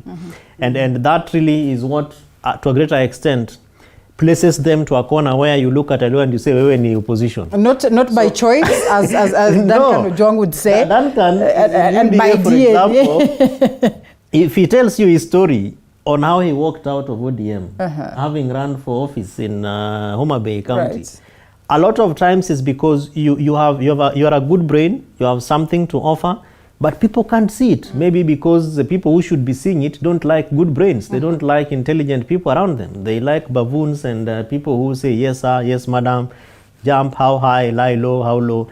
But so people like him will therefore look for spaces where they are appreciated, spaces where they feel respected, and places where they also feel comfortable and unthreatened. Because a lot of times, the few Luos would be maybe in Jubilee. Myself, I was, of course, apolitical, but as I told you a number of times, when the president says, Kevin Osido jump, I will jump, it's largely because you are the president of the day. not because I love Jubilee or I don't like ODM or whatever thing it is. And the same would be told of very many other people who have interests in politics. It's looking at the space and the opportunity, which is what I also think that even the independent candidates are looking forward to. As an independent candidate, of course, the ones we have, Linda, you know, and Daktari also knows, they are not independent candidates. Because you cannot be an independent candidate whose poster, the billboard, is Mheshimiwa William Ruto's image and your image. We already know where you are. You can't be an independent candidate who is appearing side by side with Mheshimiwa Raila Odinga and you call yourself independent. We already know. And if you analyze out of the 11, each of them has a special reason as to why they became independents, largely because they ran through the political party primaries, they lost. They were told, get into a room and agree among the 7 of you, give us one name. And they felt like, I have worked for the people, I have the resources, I can campaign and they will elect me. Of course, when they get to Bunge, you will automatically maybe assume that you can tell how they are going to vote. And that is really not because they are independent candidate. It's still based on party lines. But if you move further, Linda, as I said earlier on, and look at the counties, the manner in which the tribal card has not played in terms of even how the governors have been elected, it goes further into looking at how the team of the county executive committee, the Baraza la Mawaziri of the county is put in place. It has to be one that takes note of the regional balances of that particular county. And we also hope that depending on the Supreme Court petition, if they feel that the president-elect was validly elected, the kind of cabinet that he wants to bring to Kenyans should not be one that locks out the Luo, because maybe he has a feeling that Luos don't like him. I want to see him going to Kisumu, Jaramogi Oginga Odinga grounds, and telling the people of Luo Nyanza, this win is also your win. The 6.so million of you who voted for Mheshimiwa Raila Odinga should feel magnanimously part of this government, because otherwise failure to do that still propagates the narrative around, if one of your own is out of government, then all of you are out of government. Whereas we have very good principal secretaries who are maybe not even Kikuyus, they are Luos, they are Kikuyu, they are Kisis, they are Kambas, they don't come from the president's tribe. We have directors of government who do not even know who the president's home village is, but they are serving very diligently because they have merit. They have merited being in those positions. So as we move forward to 2027, I am of the opinion that Kenyans are going to be looking at people differently in terms of what are you bringing on the table. It doesn't have to be just your tribe, your ethnic community, and maybe even the amount of money you have. Kevin Osido probably wants to be governor of Nairobi in 2027 or senator of Siaya in 2027, should not be disenfranchised because I don't have money. The people should be willing to see the good things that Kevin has to be able to support him and go beyond what they did to Dr. Duncan here. Yonge pesa, so we cannot, like, you don't have money, so we cannot vote for you. But as I finish on this, it is also paramount that we look at the electoral laws, because the pre and post coalition agreements through the Office of the Registrar of Political Parties require that you can only move from your coalition. I think it is 6 months after the election is done. And you see what we are seeing, the forays are coming up because even before they are sworn into Bunge. And so we ask ourselves, why this rush? Why are people moving so fast? The independent candidates, these parties who are part of, like the people from UDM, the people from MDG, Mheshimiwa David Ochieng's party, having moved into UDA, yet they were members of Azimio, the larger 23 political parties that formed Azimio. So I think as we grow even towards 2027 and beyond, is also to look at the place of the law in strengthening our political party processes and our electoral systems. Yeah. Does it feel like we are getting to that, moment of saturation politically, that we have talked about this and Kenyans have gotten to a point where they even want to overlook the aspect of posterity? Right, Honorable Raila Odinga says, I don't necessarily have to get this. I am just proceeding to the Supreme Court for posterity, for a better nation tomorrow. But Kenyans, on the other hand, are telling him, you know, mzee, tumechoka, to be honest, just accept, move on. Can we get back to business? Because we are at a state where it's badly off reality on ground. Are we going to a point where it will be extremely saturated that we won't care at all what is happening politically in as much as it's the bloodline, you know, I mean, of every activity in the country? Yeah, I hope that not caring will not be a result of giving up, because there is the difference between just recognizing reality and despair. And if people do not care about politics anymore, then they will probably not care of how the country is governed. And but I think, yeah, people feel the moving on here is not because people are tired. The moving on is because the process has played on. They saw an election. They went to the polling station.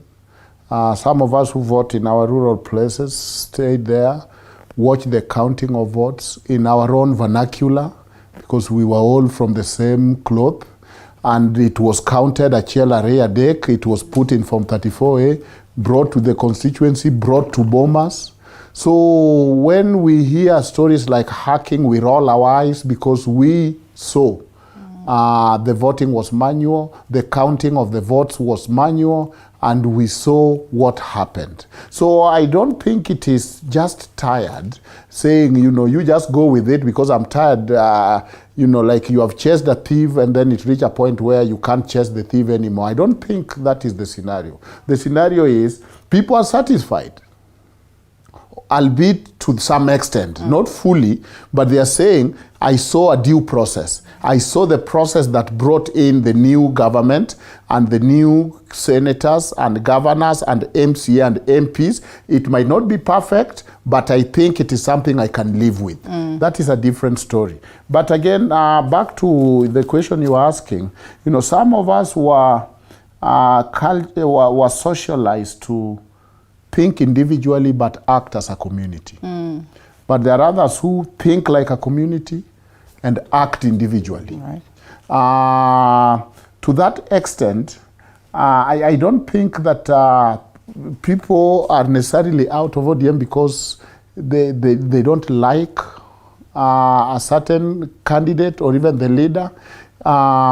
People, you know, if you look at, for example, where I come from, you read the book of The Pedagogy of the Oppressed. Oppressed people think in a certain way. And Luos have been oppressed by previous governments. I totally agree with what Ken is saying. Starting from Moi's days, Siasambaya, Maishambaya, and we were meant to be the example and to scare and to put the fear of God to any other Kenyan that, do you want to be like Luos? And so, under development, because if the government have perceived you to be their enemy, you cannot empower your enemy. You cannot want your enemy to have money. You know, there's a Swahili say, adui muombe njaa. So don't have so many prayers. Just pray that your enemies starve, and when they starve, you can do whatever you want with them. So if Luos had been perceived as the enemies of the government, for the right cause, fighting for democratic space, fighting for inclusivity, and while they were ahead of other tribes, they took the back seat and went to the back of the line because they said, we must all make it. You know, it could have been very easy for the community to say, you know, let us work with the Kikuyu at the exclusion of the rest. But Jaramogi refused. So if in that history, you can see why it is very easy for us to say our strength is in being together. And it is. Our strength is in minimizing dissent. And in fact, even sometimes accepting a few injustice, even among ourselves, for the bigger picture. And I don't think there's anything wrong with that. So it does not excuse what is happening to Ochieng, but it explains what is happening. And therefore, I think that when you look at this election, the tribe issue was low, or maybe was packaged differently. I'm not fan of the oversimplification of saying tribe has no agenda. Because when Luo say we are fishermen and fisher women, and we are talking about our fish as a tribe, that is an issue. So you just oversimplifying and saying, oh my goodness, that simply means the Luos are being tribal again. Yes, we are talking of regional economy, and the economy there is fish. Somebody else is talking about their coffee. Somebody else talking about their tea. Somebody else talking about their cows and their pastoralist life.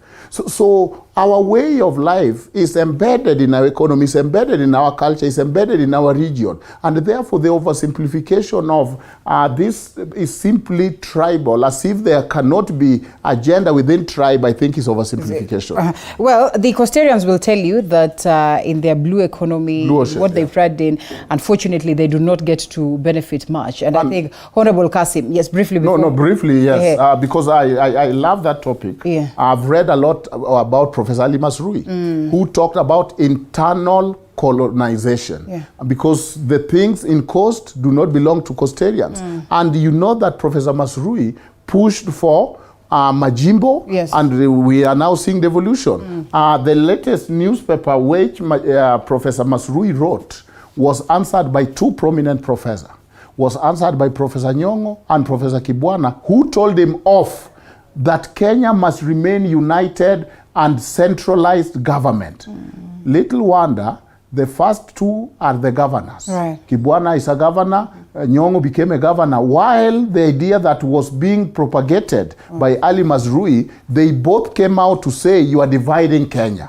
So I feel for them, and the issue of marginalization, others are in the margin, others are in the periphery, you know, that has been the Raila forte. Right. But at some point he traded it for being the system candidate and for being for getting Mount Kenya endorsement, and you can see that there is enough blame to go around on why probably he did not make it. But those were his strength, and that is why I was telling you, when people at the coast are saying I'm in opposition and I'm proud, because they have rejected this idea that you need to be singing choir in State House for you to get development, because development is a matter of right. All right. And Honorable Kassim Sawa Tandaza, a very important conversation raised here, and I'm sure you must be having submissions to the same, as well as you tell us your view on what is happening on the mini races that we witness today. Honorable Kassim. Well, Linda, the issue of marginalization is quite dear in my heart. And it has happened in Nyanza, as my colleague has just said, but I think it has not happened as much as it has happened in Coast. And I don't think he was quite right when he said because of Jaramogi differing with the first president and now probably Raila being in the opposition, then they were marginalized. I don't think that is quite right, because for us in Coast, we've never had a strong dissenting leader for a long time. When we had the kind of Sharif Nasir and the late Sharif Nasir, late Matano, who was the Secretary General of KANU for quite a long time, we still didn't benefit much. In fact, I can put it plainly, and I've said this before, my constituency, which houses the Kwale County, has not had a kilometer of tarmac. If it has had, it was in the 80s, where we had only 16 kilometers in a whole constituency, spreading over 100 kilometers length and 100 kilometers width, over 100. So the issue of marginalization has been there. It is only my hope this time around, as we move forward, that the president then will actually be acting as per the constitution.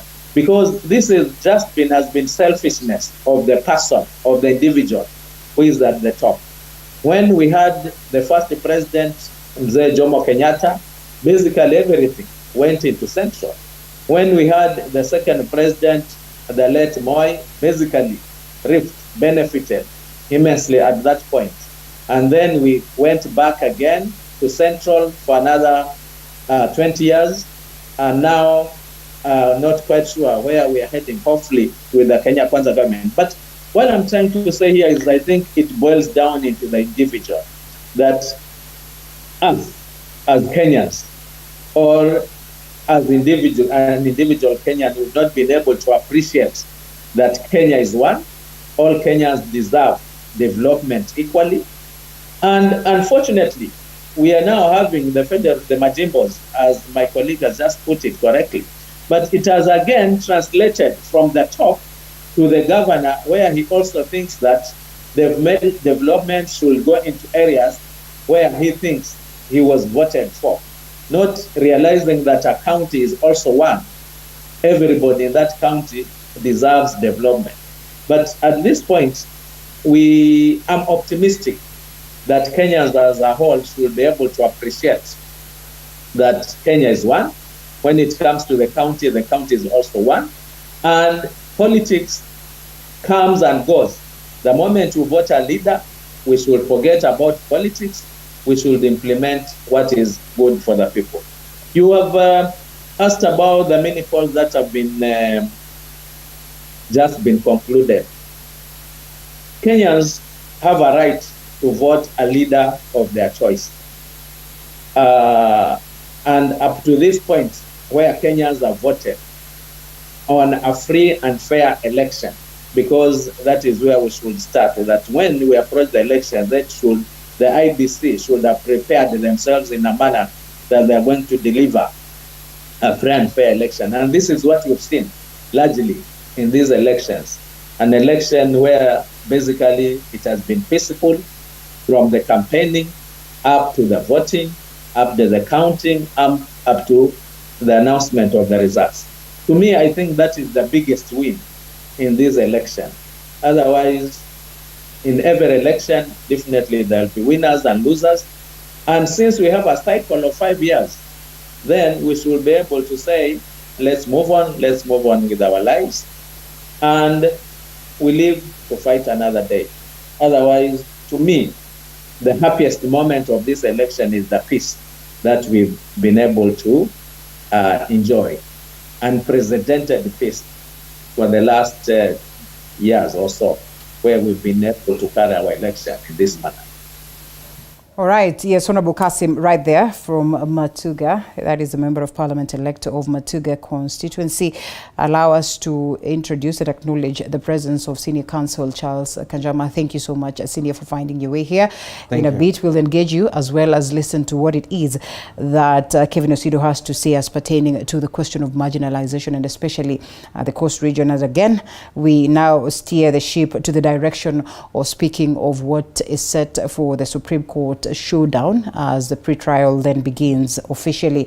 And so we take a short break. We come back to that.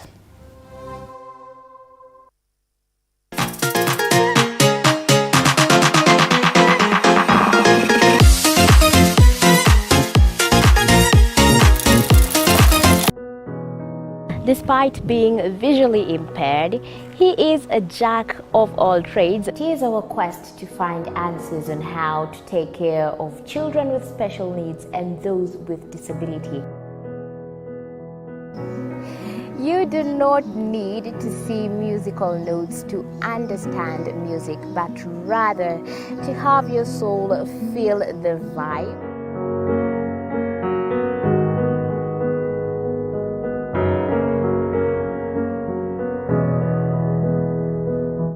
Actually, for us to make a wheelchair, we have to take measurements of the user. After doing my assessment, I get to know the parent, I get to know the heaviness she's carrying. Disability comes at different stages of life.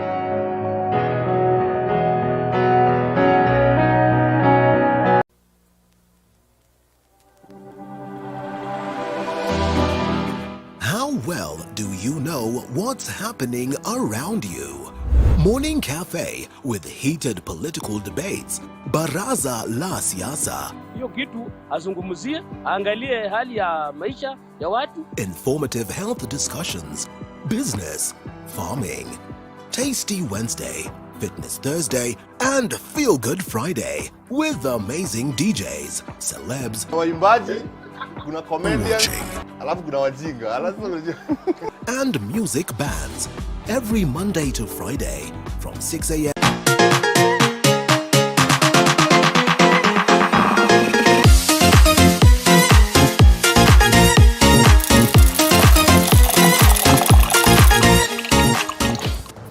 Welcome back to the broadcast, and it's about the mini elections that have been conducted in different parts of the country, as well as the beginning of the Supreme Court hearing that journey to the final day of judgment, that is on the September 5th. And joining us in studio, we have Kevin Osido. We also have Dr. Duncan Ojwang, as well as Senior Counsel Charles Kanjama, and as well as Member of Parliament-elect of Matuga constituency, that is Honorable Kassim Sawa Tandaza. Briefly on this matter as we close, Kevin. Yeah, Linda, I just wanted to also make an addition on this issue of marginalization, as has been properly espoused by my co-panelists.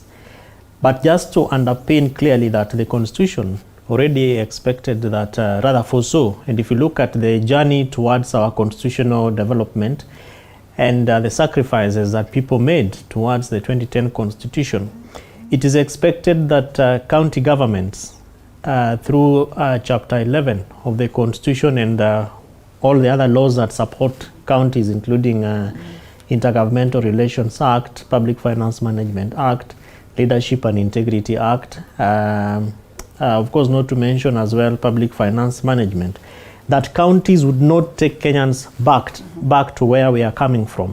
Of course, we still see in some areas or parts of this country where, as rightfully said by Mheshimiwa Kassim, governors still lock out people who did not vote for them.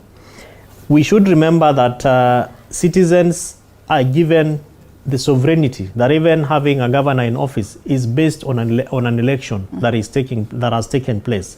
And so what we therefore need to do, in my view, is to strengthen public participation frameworks and particularly the implementation aspects. How do we ensure that people participate? Do we give room for the marginalized, the minority groups, the special interest groups in our county governments? We have regional economic blocks, and our counties are also grouped and put together in those particular regional economic blocks. I think there are about 11 of them. What do those kind of regional blocks mean to county government, so that the people of the coast should not be worrisome of the fact that, yes, they enjoy a lot of fishing in the market, they enjoy a lot of fishing in the fishing industry, but markets are not there? Is it possible that Jumuiya ya Counties za Pwani, as a regional block of the 6 counties, can be able to look at the priority areas and therefore even put up an industry? Sadly, is that even the fish that comes from Luo Nyanza, including Missouri Beach, where I come from, is ferried, and every time I go home I take photos of very big lorries and people who don't even speak the language coming to ferry fish to Thika. Is it not possible that the counties, the 14 counties in the Lake Region Economic Bloc, would not consider it a priority to have a fishing industry that therefore gives a lot of power and a lot of room and opportunity for people around those the lakes and the rivers around the lake region to also feel comfortable and part and parcel of those particular markets? And therefore it takes us back to looking at the place of leadership. Are you innovative? Are you really seeking to problem solve and deal with the issues that affect your people?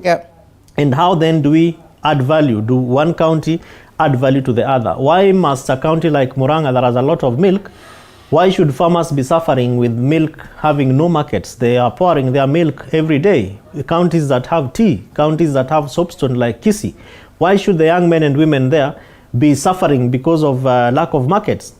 I believe that governors, because they are now about 2 to 3 days into their new offices, the newly elected governors, should begin to think through how to expand the value chain of whatever assets that they have, because otherwise issues around marginalization that Kenyans suffered through over 60 years ago should not be coming to the fore, especially when we are talking about taking power to the people and ensuring that counties have resources at their local level to also transform and change the lives of the people. And that's partly why, in my view, we have also seen in the 2022 elections very many kingpins. Big names have been flawed by small people, people who are called quote unquote small, in the sense that they're names that have been there since our political history began.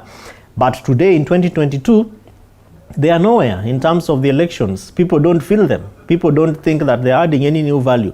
And moving forward, I'm sure that, and of course with the third generation county governments, Kenyans will begin to see things very differently. So much such that even the over-concentration in the presidency is going to die one day. People will be looking at, okay, the president is there, but what is the value, despite the place of the presidency in the hierarchy of the government? So people will be looking at how to decentralize that power and take it back for and by themselves. And true to it, what we say, we are maturing from that space of a tribe, in the sense that people will say that we're going to give President Uhuru Kenyatta a protest vote because we, people from his region, feel like we are disgruntled with the fact that he's not done much for us. Wakili, thank you so much for creating time to be with us. And slowly we get into the legal perspective of the conversation this morning. We have also a petition, the Supreme Court, in regards to the presidential election, and this in relation to these mini polls that were delayed. There's a petitioner who says that based on the fact that these elections were postponed, then we witnessed low turnout, which could have easily affected, again, the presidential vote.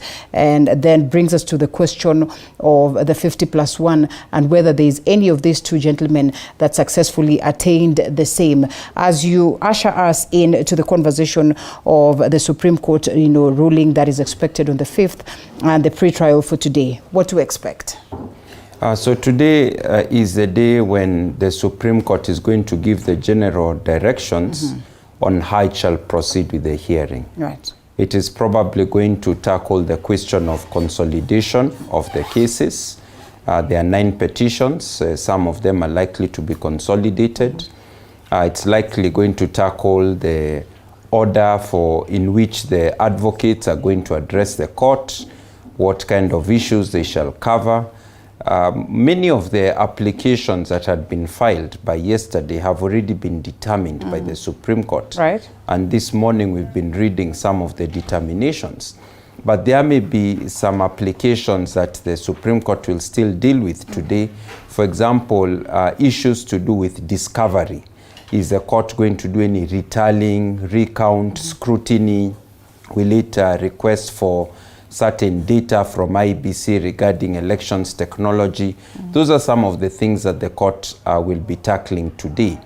And there may be also some late requests for amendment or addition of evidence. We have already seen that the Supreme Court has allowed an application by the dissenting commissioners, the 4 dissenting commissioners, to introduce further affidavits to respond to the affidavits of the 3 principal commissioners, allow me to say, the chair and the other 2 commissioners. Right. So we are likely to see those kind of applications being handled today.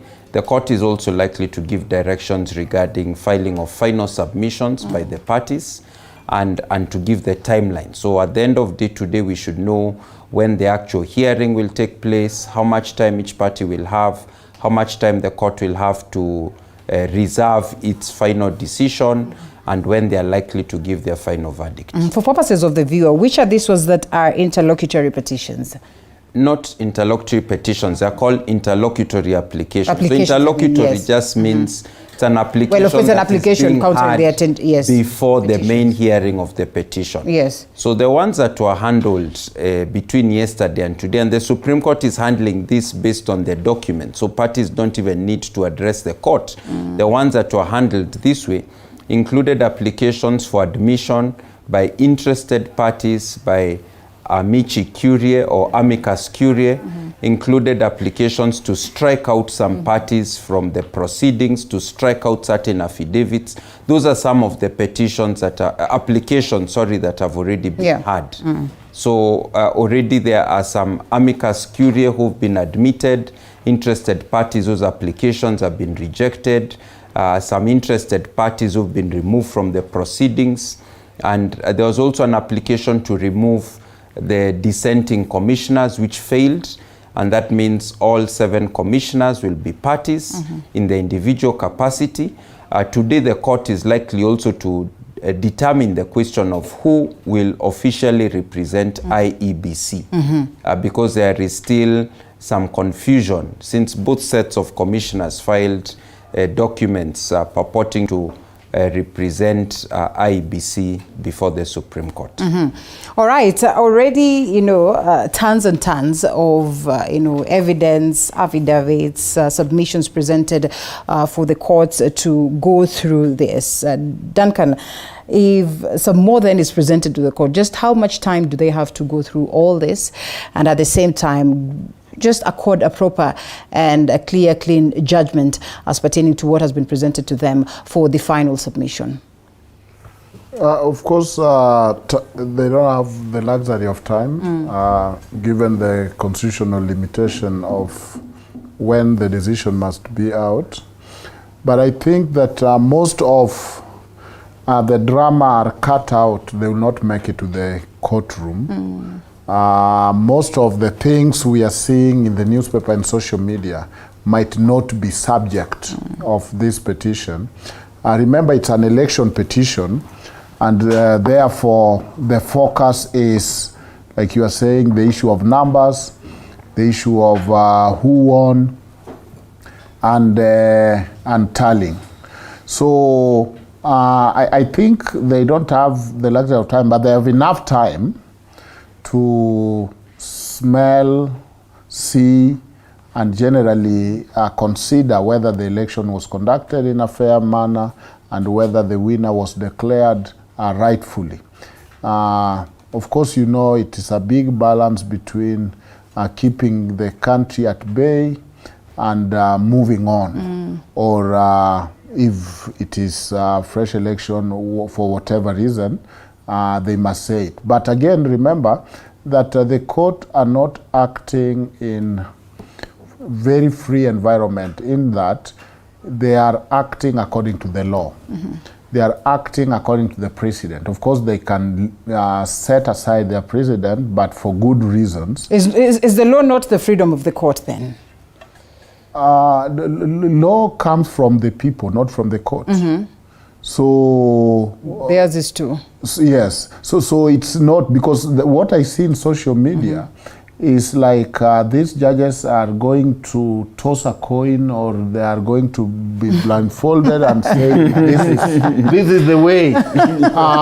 So they don't have as much leeway. Of course, law is an art, there is persuasion, but it's also a science to an extent that there is logic and there is Kenya laws. So, and I'm saying this so that both sides could lower the expectation that what I see in social media is scary, but a judge is trained to judge. A judge judges.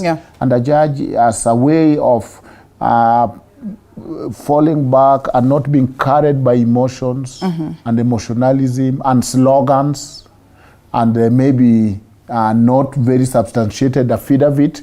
Part of the ability of lawyers, or of a good lawyer and more so a judge, is the ability to spot issues. So that in a conversation there might be 10 things said, but only one is relevant. Not many Kenyans have ability to spot issues. Judges and lawyers have ability to spot what is the relevant issue and what are sideshow. Who is comfortable with who, how do the commissioners gel, and whatever. They are able to separate issues from non-issue.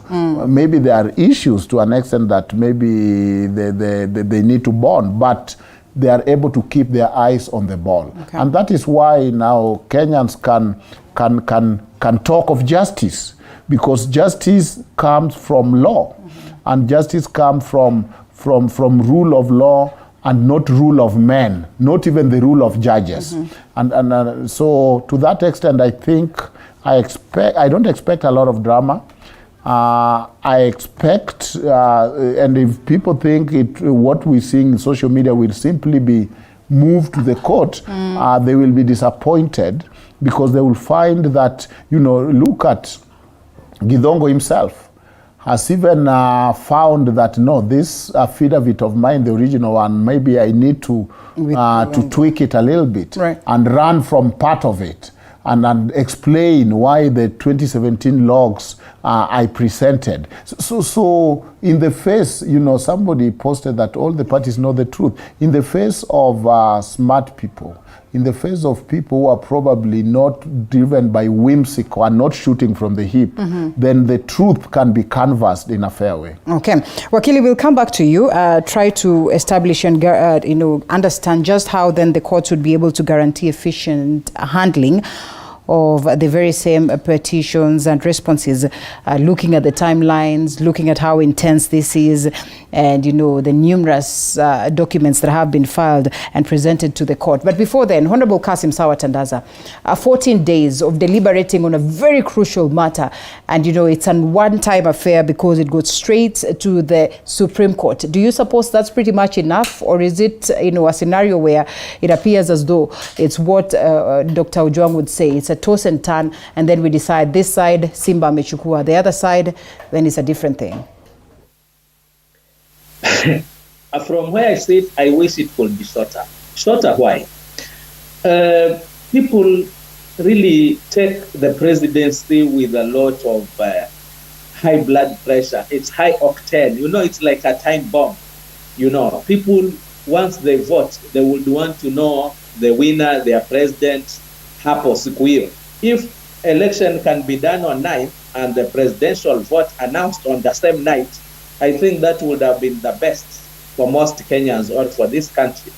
So while I would see how difficult it would be, especially when you have brought a load of evidence, 20 tons of paperwork to read, I can't imagine how that can be done within 14 days, even in a month for sure. But as my colleague has said, I believe the judges and advocates representing those sides are able actually to go into the real issues. And to me, if I were to go for the real issues, I would only look at 2 issues. Was the process fair, just, open, verifiable? That's what I will go into. And then next, I will look into the numbers. From 34A, who was the winner from these numbers?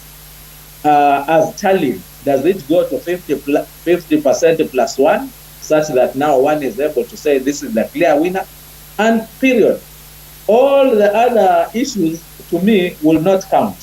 But taking it any longer, I'm sure so many people would actually suffer from hypertension, trying to imagine now how it will all go. So, to me, from where I sit, if we go for the real issues, which will probably be 2 or 3 at most, then 14 days will be enough.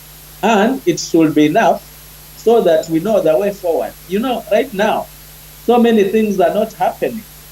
For us who are from Coast Region and our main economic activity has been tourism. For sure, if you are to call the hotels now, they will tell you the numbers are quite low because people are they are not sure of what the verdict will be. I can predict that whatever the verdict, I can tell the international community we are past chaos now. We are not intending, no Kenyan is interested in creating chaos, but all the same, people are holding to see what happens after the final Supreme Court verdict. Even for us Kenyans, people are not yet back to their normal senses in terms of doing their serious business. People are still not traveling. You can see the education calendar is disrupted, and it will be disrupted again when it comes to the final verdict of the Supreme Court. So from where I sit, Linda, 14 days should be enough, given the anxiety and how much the economy suffers during this time as we wait for that verdict. But my prayer is whatever the verdict, let's maintain peace the way we have been able to do it, Linda. Kevin Osido, briefly, if this 14 days then elapse, there are possibilities that this could be extended further, 60 more days, and perhaps another petition from the 60 more days. And Kenyans are in that space where they are wallowing. You know, it's in the cities, in the troubles and all that. As Honorable Kassim Sawa Tandaza would say, 14 days is perhaps even more for him. Do you suppose then we should handle the presidential vote separately? Some people would propose. In future, maybe, is this something to look? Looking at the cost of running an election in this country, I don't think that that would be a feasible measure to probably. It's good to think about it, but I don't think that for such a time as now, the manual and physical voting is where, for me, the issue is. Whether we do 12 votes, whether we do 1 or 2, I don't think it is the biggest concern. The concern is where he ended, which is basically to look at the feeling of Kenyans and how we can be able to make these elections very people-centric, elections that do not necessarily have to generate into insecurity or violence, elections where people don't have to feel scared to move from their areas or their homes, because we have seen in some parts of the country, even people who register there don't vote. Issues around low voter turnout really are concerns which we have to delve deeper into and ask ourselves, how can we make the election accountable so that people feel part and parcel of making those decisions? How can we make it credible? How can we make it transparent? And so for me, whether we do the presidential vote on its own day really does not matter, because yesterday we saw people in Mombasa and Kakamega having their own gubernatorial votes, of course, based on certain challenges and weaknesses of the commission. But it's a learning session and it's a learning process, because this conversation around having 6 ballots in a day it's been had before. Yeah. And there's a good reason why the crafters of our constitution, of course, notwithstanding the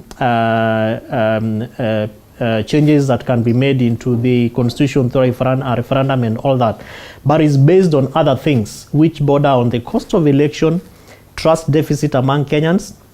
Was even part of the reasons why we are in the Supreme Court is the fact that people in some coalition or the other did not trust that the servers were actually watertight and properly coded against hackings because of those kind of claims. So it's purely based on trust.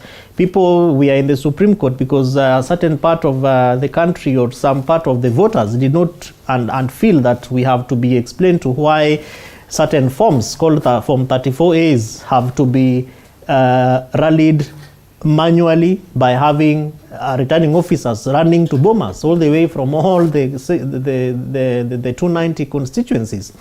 Yet we voted manually. So why must we do it manually and then we relay the results electronically and they have to go again and present themselves physically and meet with the national returning officer? So all those trust issues, once dealt with, will help us to respond to the question on whether it is possible to have a presidential election on its own day. But again, weighing into the fact that it is quite a hotly contested seat where all the tribes feel like the governors we have dealt with at that level. And you saw even at Bomas, once the MCAs have received their tickets, the MPs, the senators, the governors, then they all troop to Bomas. Why must it be done that way? It's purely because of the over-concentration and over allegiance, if I could say so, in the seat called the presidency. But I don't think as a country we have gotten to the level of having conversations around having one election. Other countries do it. I think good lessons from Nigeria are close by. But if we can be able to think through how to make the elections digital, where, for example, the way I relay M-Pesa to you from the comfort of my seat or my office, I can vote for Dr. Ojwang as MCA, and Senior Counsel Kanjama as governor at the comfort of my seat. without necessarily having to travel all the way and go there and queue for long hours, and people get tired.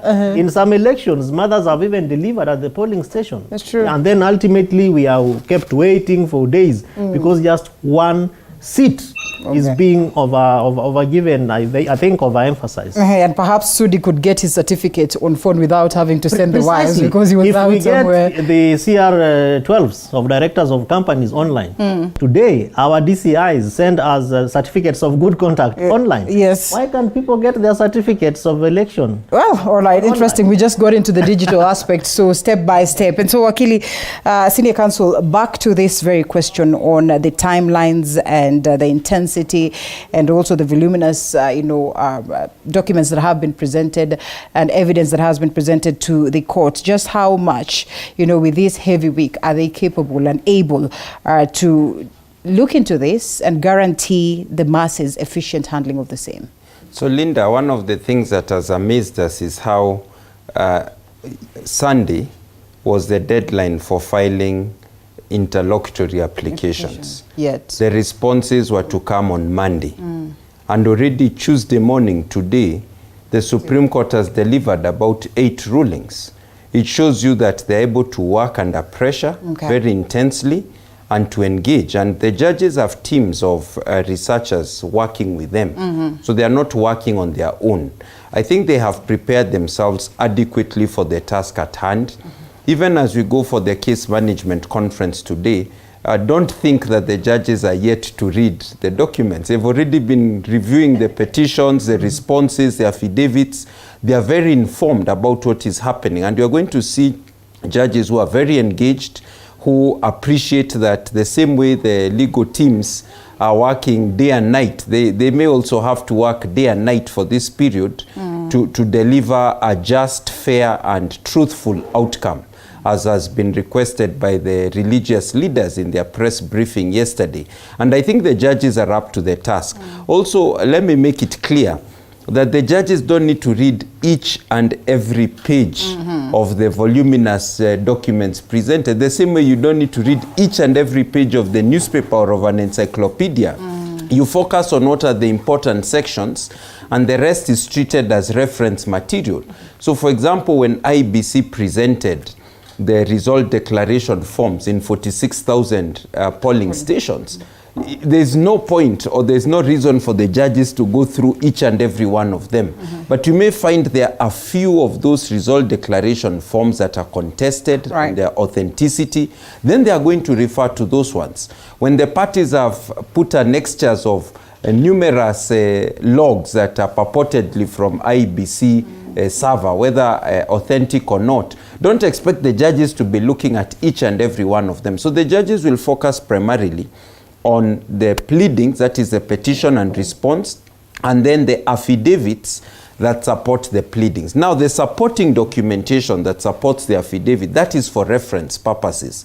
So I do verily believe that the judges will be able to cope with the volume of documentation because they have already been at it. And they have been aware that they'll have to spend some time for the hearings and also at the same time perusing the documentation. And you can be sure already by now they have identified what are the key issues that they'll need to determine. And as one of the people has mentioned, there are not so many issues. They'll be able to summarize them into 4 or 6 issues, core issues that need to be determined. And they are not, again, operating or kind of like on a blank slate. The law on elections has already been set.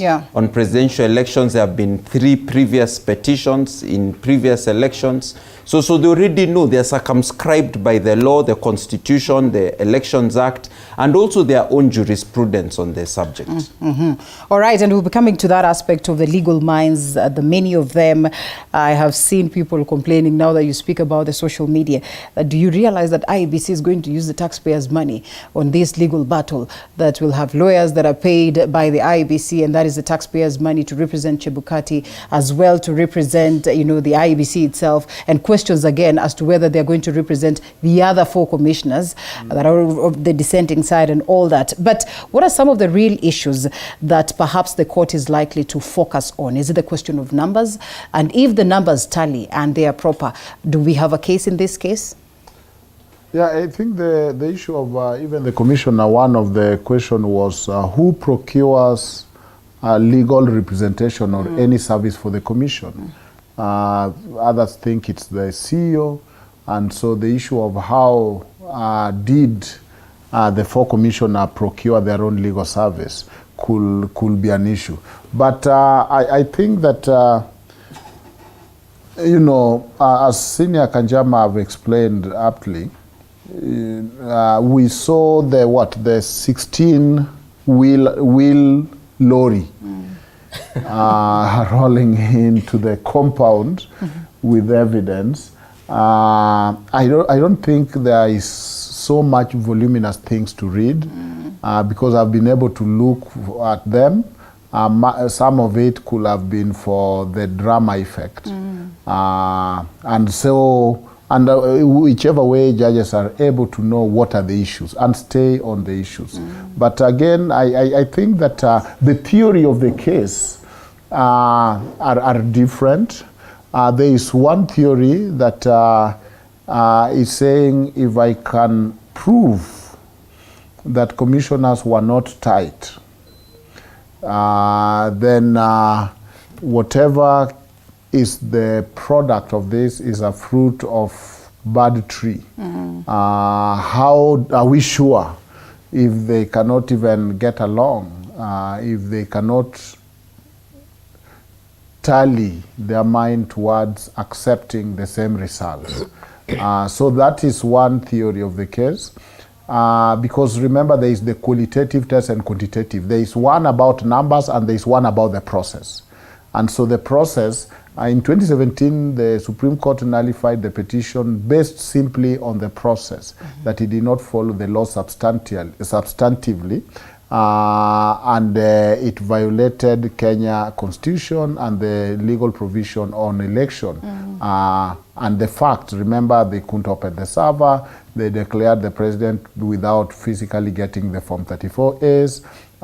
When they were asked to produce them, they brought most of them in copies, and they could not show where the originals are.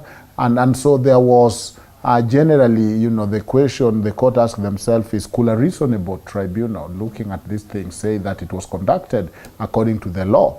Of course, IBC this time is claiming, and you remember the first thing they presented was all the Form 34As from 44,600, I think, polling stations, with the 9 security features in them intact, having been done. The idea that even the presidential election is a problem, it takes long, is not true, because the voting happened in one day. The counting did not happen in Bomas. That's what lured people. The counting happened in the polling stations. Right. I was in my local polling station where I was telling you we counted in vernacular because we were of one accord and we could speak one language. And so everybody there knew the results, which was pinned by the door in Form 34A and on the ballot boxes, and then brought to the constituency, where again there was a little bit of tallying to bring the Form 34B, which was again brought to Bomas. So remember, it is Bomas that took 4 days. And the process, if you are there, was everybody with ultraviolet light looking at the security features to make sure the forms are original, and then they start to check with what they have seen in the portal, hopefully with what their agents also gave them, because remember, these things were to be given copies to agents. So I think the different theory of the cases is it will depend with how far court will want to stretch itself or stay within the Form 34A, stay within the process that started at the polling station, that in 2017 they instructed that the votes must be counted in polling station, that you cannot amend. Chebukati could not amend, cannot change. If there is an anomaly, take it to court. And so that is another theory of the case. Then there is the hacking theory. The hacking theory, where Senior Kanjama has brought anti-hacking unit, is that, focus on what was in the portal. That there was the Venezuelans. By the way, after this election, I will want to go to Venezuela and just see this country for once, because it has been so much spoken about. There is the DCI report that the gadgets that are capable, though they didn't say they actually hacked, but capable, they didn't say they were not authorized to have them. And so there is the story that even Githongo affidavit provide of the hacking. And now, according to IBC, they're saying we did not declare result based on even on the portal. We declare the result based on original Form 34A because that's what the law required. So you can call those provisional results. And interestingly, they coincide with what the form, actually physical Form 34A addresses. So, you know, of course, you know, the well-trained lawyers are told if you can't hammer the law, hammer the fact. If you can't hammer the fact, bang the table, but just do something. You know, you cannot submit a case without saying, for the sake of justice, my lord. Even if it's a case about your client taking somebody's coat, for the sake of justice. Because judges are also sold to the high ideals of justice, fairness, and whether justice is of this world. That's a different question. All right. You're an interested party, Honorable Kassim Sawa Tandaza. 2017, you were on the side of the petitioner. This time around, my belief is that under Kenya Kwanza, then you are on the side of the respondents. What do you make of the cases then and now? And what are the chances looking at what it is that has been presented? Because my belief is that, again, you have perhaps perused on the 2-3 things that the petitioners speak of.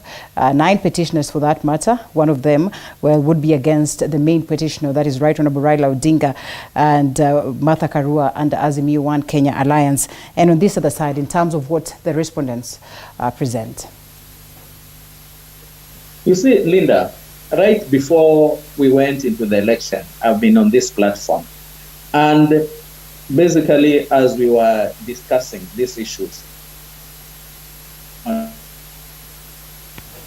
depending on how Kenya Kwanza performs or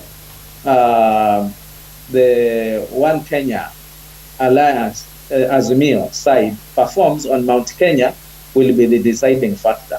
And it's apparent that we've almost forgotten about where we started. The moment Mount Kenya voted 70-30, then right from before we tallied, before even people tallied, we will see that Azimio will have it rough winning this election. Because election is about numbers, and the numbers, whether I don't belong, I don't come from Mount Kenya, but the reality is that the numbers are in Mount Kenya, and then followed by Rift Valley, and then the other regions. So this is where the general perception about how the win would be or would come from, this is where we should start from. People are also confusing about the number of elected leaders. Yes, you could have 7 elected members of National Assembly, but you realize Lamu County as a county with the 2 elected members of National Assembly plus a women rep,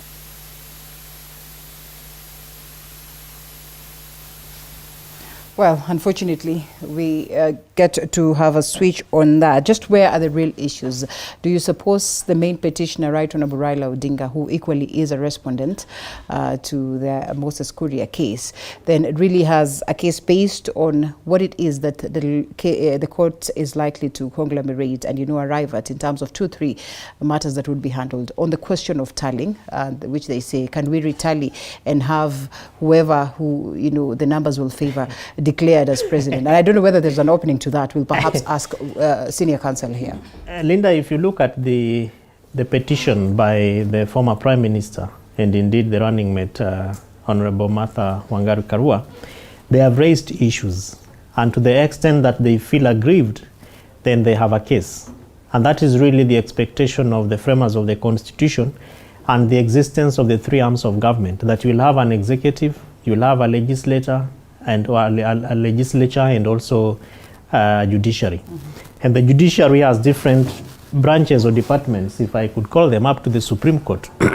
That is, so far as is espoused in the election laws and also the Supreme Court frameworks, is expected to deal with issues around the presidential petition. So anyone who is aggrieved, and it doesn't have to be Mheshimiwa Raila Odinga, who was a presidential candidate, anybody, even as a voter, right from, even as Kevin, if I feel that the presidential vote was not properly handled, I can present a petition to the Supreme Court to more or less respond to some of those questions. So the issues as have been raised by the petitioners are their issues. And then we also have other, the main petitioners, that's the presidential candidate and the running mate. Then we of course have other interested parties also submitting their petitions, where, for example, Honorable Moses Kuria says that the conduct by the presidential candidate and his people, was a little bit injurious. It therefore boils down to what are the concerns that the Supreme Court judges are going to deal with. What are the electoral justice issues and what are the criminal aspects? For example, hacking, I don't know whether it is in the purview of the Supreme Court, but our legal friends here will tell us of the judges to determine issues around hacking and who these hackers are. And so what is the space of ICT laws of this country and who is supposed to adjudicate over those concerns? So for me, because this is an elections petition, I see issues as raised in the petition by Mheshimiwa Raila Odinga and Honorable Martha Wangari Karua to the extent that they are pushing the IEBC to prove to Kenyans that the election of the president-elect was transparent, accountable, free, fair, and of course verifiable. And they are going further to ask the question around the role of the other IEBC commissioners. And they are saying that the results were mentioned before 27 constituency results were verified, of course counted because the Form 34Bs were already there. And then the chairman made a unilateral decision. So I'm expecting that the Supreme Court will therefore go further and help us deal with issues around the IEBC Act, the Secretariat, the Commission, what is the role of the CEO beyond just being the secretary to the Commission, what is the role of the ICT Director, Bwana Ouma Mike, how do you come in, in all these premises, beyond looking at the divisions of the commissioners? How does the Commission play its role looking at the Elections Act in a corporately responsive manner? So that at what point do you break from results that you have been reading, and then towards the end of the national tallying results being mentioned, you walk out?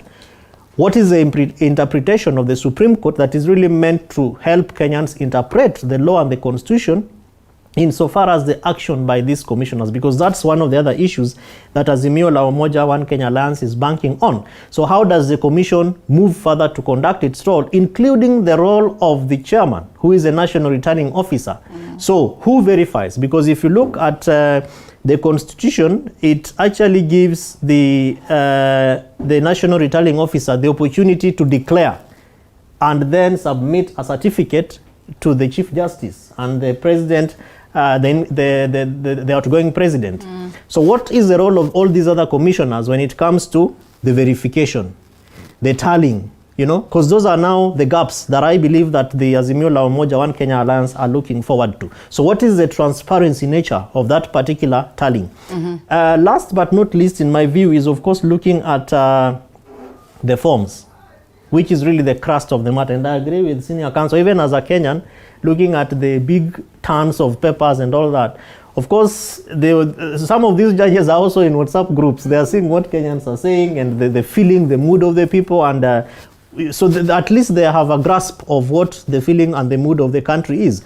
But the election is won, in my view, and having looked at the IEBC's preparedness, ceteris paribus, all the challenges they had, the election is being won at the polling station. Okay. If you want to steal the election, you steal it at the polling station. So it will be up to the Azimio la Umoja One Kenya Alliance to bring up the issues around these results, because I believe that that is what probably is ongoing as we speak, because I've already presented the papers.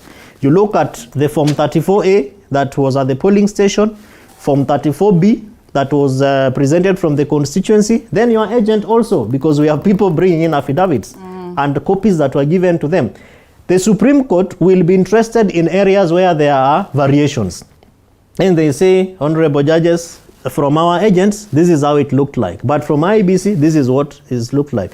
From the courts by our presidential the presidential agent that also had the codes, This is what they were able to. So we feel that there is something wrong here. Then IEBC will be given the opportunity. In the event that there is an issue, then it will help in terms of responding to the question of which you asked. Can the Supreme Court retaliate and then submit a certificate to a person who has actually been duly elected by Kenyans? That will be it will be a good way to look at what happens, because that's part of what Kenyans are asking, even in some of the town hall meetings that we're having on looking at the scenarios at the Supreme Court. And I've tried looking at a case, and maybe Wakili here and senior counsel can help us speak on one case where the Supreme Court actually retaliated and gave a certificate to the rightful winner. Because otherwise, you look at the law, it's purely about 50% plus one. It's purely about retarding and then ultimately taking us to the next election in 60 days. Is there an opening to this, senior counsel? If it is not there, should we consider this in future to evade a scenario where we have to take Kenyans through this electioneering process that is quite tiresome and extremely expensive? The court, of course, applies the electoral law. And the electoral law is found in two principal documents: the Constitution, which establishes the constitutional standard, and the Elections Act, which establishes a statutory standard and builds upon the Constitution. And if the court is convinced that there is clear evidence beyond peradventure that a certain party has won upon a recount and retallying, and that the elections has not been vitiated by irregularities or discrepancies that could affect the clarity of the outcome, the court is authorized. The court has the power under the Constitution and the law to direct IEBC to issue a certificate to the person that the court considers a president-elect. This has never happened in a presidential election. It has happened in the past in one of the National Assembly elections some cycles ago. Because you can imagine if you do a simple mathematical exercise, you do the counting, and then you give one person the certificate, and it is discovered that you made an error. You added maybe an extra 1 million votes or 500,000 votes just on the basis of arithmetic. The court will not take us back to a general election because of such an obvious error. But you see, when you are raising such a petition, you have to be very focused. You have to be telling the court, I was satisfied with the process of elections. The courts have said election is a process, not an event. The process was okay. The institutional safeguards were okay. The only error that I saw was this error regarding counting or tallying. So do a recount or a retally limited to this particular boxes or polling stations that I believe have the error, and if you find I have won, declare me the winner. In such a case, if the court was to find indeed your petition has been proven true, they would declare you the winner. But if you go as a petitioner to court, you challenge the infrastructure, you challenge the process, you say the election was not free and fair, there was manipulation of results, then it is very difficult for the court, even if it finds the figures were erroneous, to then declare a winner, because it would say the entire election has now been voided or vitiated. We can't trust even this outcome. Let's go back to the polls. And I think that is the situation we are in right now, where the petitioners in their various petitions have challenged various aspects of the election. And they are saying the election was not reliable, let us go back to the polls. That's their principal prayer. And then the respondents, at least IEBC, the chair and the president-elect, are saying no, the election was free and fair. And of course, also don't forget that the core statutory provision that guides the court in determining whether election was free and fair is Section 83 of the Elections Act. Okay. And it recognizes that there is no election that is perfect, neither in Kenya nor anywhere in the world, to be honest. All elections have some discrepancies, some irregularities. There's a presiding officer in a polling station who was a bit sleepy and maybe miscalculated the votes. Right. There was a bit of violence that may have emerged in this or that other place. There were some ballots that were probably not properly printed and so on. So there are always some discrepancies. And Section 83 puts a certain standard. were those irregularities of such magnitude that they affected the outcome of the result. And again, it puts the other standard. Were those irregularities of such magnitude that they fundamentally impacted on the constitutional standard of free and fair elections, which means accurate, verifiable, transparent, simple and credible. If indeed those irregularities did not reach that standard, then the court will just say, fine, we recognize the irregularities, but will not overturn the result. If the court feels that those irregularities have raised significant doubt on the whole process and outcome, then the court will say, let's redo it again. But even when the court says, let's redo it again, the court is very alive. You will not do it again and suddenly the irregularities disappear. Because there will always be irregularities. Yes. The question like they will be, say redo it and they do not have confidence in yes. party, So the point is, the court will be asking itself, are these the kind of irregularities which if we did it again, we'll have resolved them? Or they'll still emerge? Because if they still emerge, then there has to be an end to the process of elections. So that is really the standard and the test that any election court has to apply to determine whether they will allow or reject an election petition. On the same matter, and I like the way Senior Counsel has articulated this, the same court speaks of what it is that Kevin Osido says, that, on the question of how IEBC should handle the presidential vote, and ultimately it takes us to the courts, and from the courts it says we should proceed to either a rerun, a free election, depending on what declaration then the court will have made. But the same constitution argues that, it is a constitution that is the ultimate law of the land. Not even any customary law would come in to surpass this. And if we're looking at the Elections Act or the elections laws in comparison to this, while we cannot read the Constitution in isolation, how then do we create a balance such that we will not again go against the Constitution? If at all we are to say count, retally, and then declare without going through this process.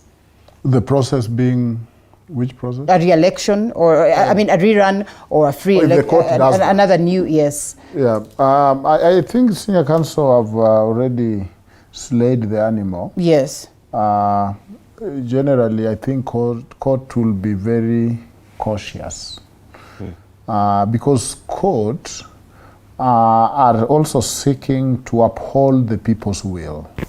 It is court that have directed IBC, and for the right reason, that, returning officer, you don't have another bite at who become the president. It is the voters, and their will are exercised at the polling stations. So court generally will be happy and should be happy with what appear to be the people's choice. Okay. And very hesitant to what could appear to be a coup or unexpected turn of events. In other words, that is this election okay or not? And if you are impeaching the election and raising issues, then how can we again turn and say that they are okay if you win? It's almost, tail I win, head you lose, whichever way I must win. But even so, remember that each and every vote you remove, you must unplug from the declared results, one by one, the votes. So it cannot be so much generalities of I push here, I push there, I push here, then you just see that those numbers you cannot believe. You must show if the winner declared did not reach 50 plus 1, it is by how much, it is how much do we remove, and that is why the issues. Remember issues like, but for you postponing governor election in Kakamega and Mombasa, maybe my people will have come. Maybe I will have not, maybe I will have been the winner. You must be precise. it cannot be association or, maybe this will have happened. You must show clearly, because it's a court of law, how you are affected and how this reduces the numbers that we now have on the table. And that is where it becomes hard. Secondly, elections are conducted by infallible human beings. Errors will be there, omissions will be there. The standard have been, almost more than 50% probability that this thing was failed in terms of law. So it cannot be, here I have indicated a few mistakes, therefore nullify the election. And that standard is, the burden, until it has shifted, is for the petitioner to show how bad it is that it has reached 50+1. And remember, in 2017, they refused to open the server. In 2017, they had no original Form 34As. They declared without it. It was text messages from polling stations. When they were asked what were those things we were seeing on the TV, remember what they said? Those were for statistics. Chebukati himself in sworn affidavit said that, there might be mistake with Form 34A, but I corrected them using 34B. And the court was like, how do you, the 34A is the original document, how do you correct 34B using 34A? It should be the other way round. And you can see that this time, whether now they have succeeded in debunking the so-called Sawa, because the image that people had of Sawa is a room, in a dark room somewhere with aliens going round and hackers trying to peep whether these aliens are out for lunch and we can get in. Sawa just means a computer system where the tally happened. And so you remember the portal. Right. That within 10 hours, after the close of the polling station, almost 80-90% of the Form 34A was already in the server. And parties were invited, including serious media stations like yours, to come, tally, and tell us boldly what is going on.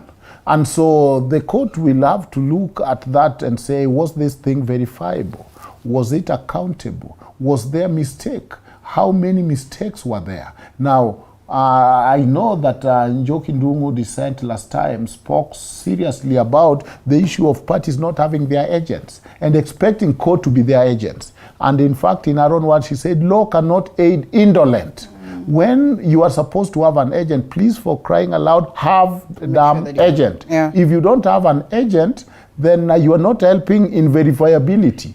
You are not helping in accountability. You are not helping in our electoral justice. So then you come to court and you expect us to play your agents. This is not fair.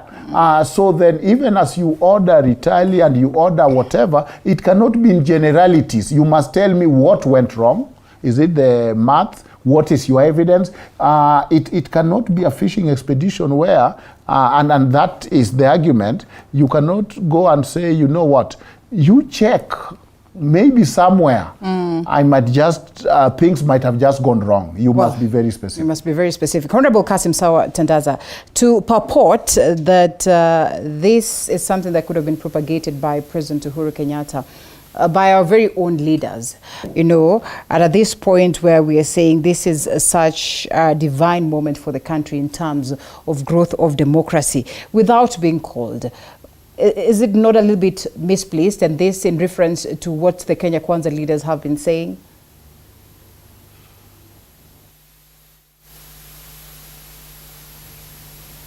We've had and President himself. Honorable Kassim, we're not able to hear you well. We might need to have that fixed so we come Yes, I think it's a problem with the network. But the same question to you, Kevin, as we come to a close, yeah? To propagate or to purport that this is something that has, been choreographed by President Uhuru Kenyatta so that he would stay longer in power.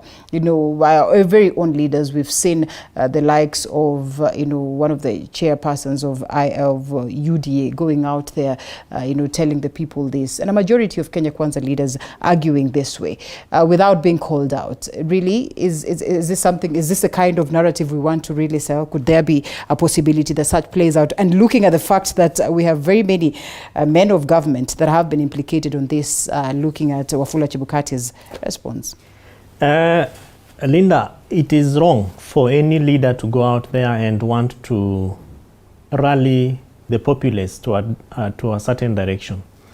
The Constitution envisaged that you can only be president for 2 terms of 5 years each, which is 10 years. If President Uhuru Kenyatta wanted to extend his term, I don't think constitutionally it would be right, and the people of Kenya would, in my view, block him. It would not be possible like what we have seen in other countries where people change constitutions to be able to extend their terms. The only opportunity that the president, or rather the outgoing president, has to extend his term is not even in his own power. It is in the power of the Supreme Court and the power of the people of Kenya. How? In the event that the Supreme Court will order that we go for a rerun, then of course President Uhuru Kenyatta will remain president, definitely exercising temporary incumbency because there are things therefore that he cannot be able to do. He'll just be there to ensure that the government is running, that the systems are in place, and that the nation of Kenya has a president, and in that name is the outgoing president. The Committee on Assumption of Office of the President, therefore, will be running the day-to-day aspects in terms of preparations for swearing in the president. In the event that there is no rerun, or in the event that there is a rerun, of course, IEBC now as electoral management body will be doing its work to be able to help Kenyans to have an election in those days that are also constitutional, 60 days. And so I don't think that any mannered and good respected leader would want to stand on podiums and begin to accuse the outgoing president of intentions to want to stay in power. We hope to see, and I don't think it is in the purview of the Supreme Court to delve into the details of who came to Bomas, what did they come to do, who are the auctioneers, are they no longer now commissioners, when did they become auctioneers, and what were they up to. I've seen people asking, so if they came and asked you for money, why don't you just tell us how much they wanted and then we contribute and give them? I don't think it's in the purview of the Supreme Court to deal in those very nitty-gritty issues. This is an election petition, and the petitioner is expected to provide evidence that either makes you win the election or lose the election and vice versa. So aspects of what we see even the involvement of the National Security Advisory Council, I don't think in my view is really relevant at this level. But of course it is, because this is a state organ. It's a government agency. And to the extent that we have seen even generals' names being mentioned, lieutenant colonels being mentioned in this particular aspect, then leaves us wondering what is their role in the election other than to provide security. But at security level, IEBC had more than 150,000 plus security officers, and we saw them at the polling stations. At Bomas of Kenya, was it necessary for the drama that we saw? In my view, no. Because it only started when we saw now these people having picked their certificates at the lower levels, now running to Bomas to want to start creating chaos.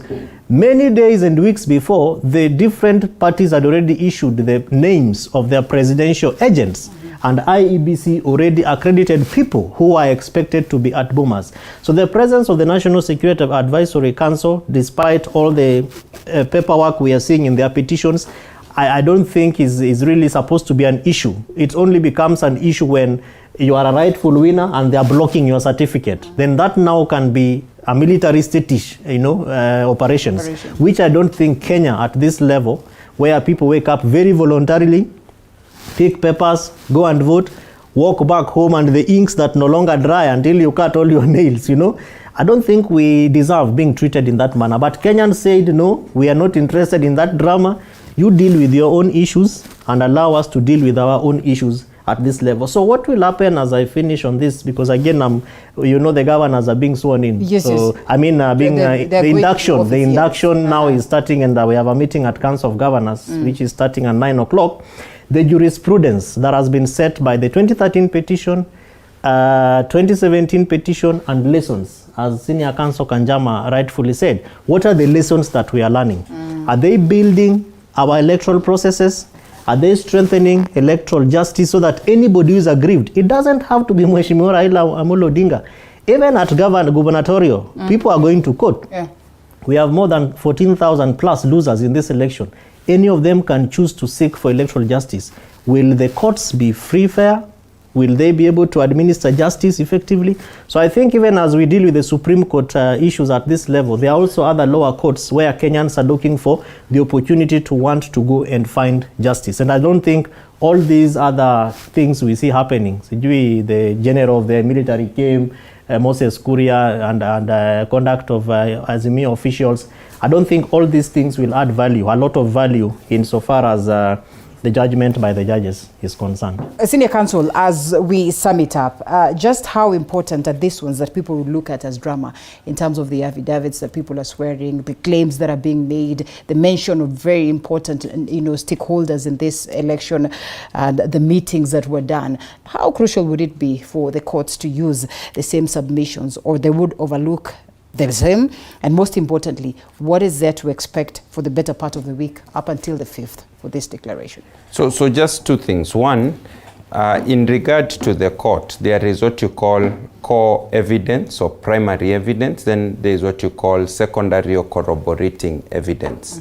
The court focuses on the core issues, and the core issue was the elections free and fair? Did the electoral process, the voting, take place fairly? Was the counting of the ballots fair? Yeah. Was the tallying accurate? Was there verification? That's the core issue that the court will be focusing on. But of course, there are surrounding circumstances and events that operate or come into play around that core issue. And the court may read them, may review them, only to see whether they corroborate the principal question of whether the elections was free and fair. And we know what was the core electoral exercise. And that's why I say that what really counts is what happened in the polling stations, in the constituency tallying center, and at Bomas, the national tallying center. Those other things that were happening, the drama that was happening here and there, the press briefings, they will have some influence, but they are not the core issue to be determined by the court. What do you expect to see over the next 1 week? We expect after the Supreme Court gives directions today to have clarity about when the parties are going to be addressing the court, whether there's going to be any court-directed process of scrutiny or review of certain documentation or material from IEBC. And then finally, we will know, we will see when the parties will now be filing their subsequent documentation, which includes their submissions, right. And we'll know what will be the date of the declaration of the verdict, which we expect to be Monday next week. Okay. All right. As we finalize on this, and the matter of IEBC is at the heart of every activity here, because it is them that will guarantee us sanity in any other presidential election or in any other election that comes aboard, including the petitions that will be presented, whether successfully, for us to go for a by-election. But I'm told we have to take a quick break, and then we come back on that very note to close it.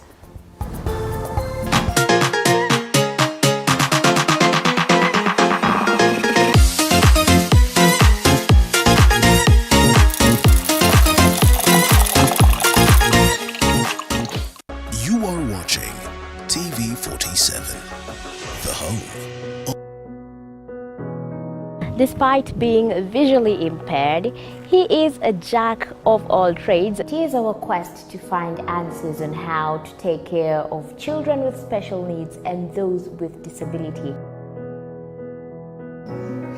You do not need to see musical notes to understand music, but rather to have your soul feel the vibe.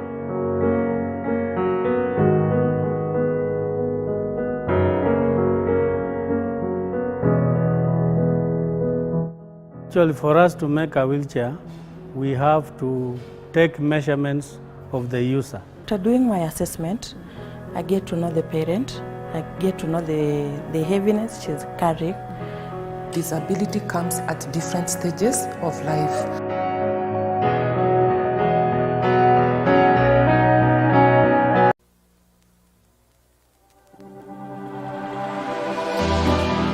How well do you know what's happening around you? Morning Cafe with heated political debates. Baraza la Siasa. Hiyo kitu azungumzie, angalie hali ya maisha ya watu. Informative health discussions. Business, farming. Tasty Wednesday, Fitness Thursday, and Feel Good Friday with amazing DJs, celebs, waimbaji, kuna comedians, alafu kuna wajinga, and music bands every Monday to Friday from 6 a.m. to 9 a.m.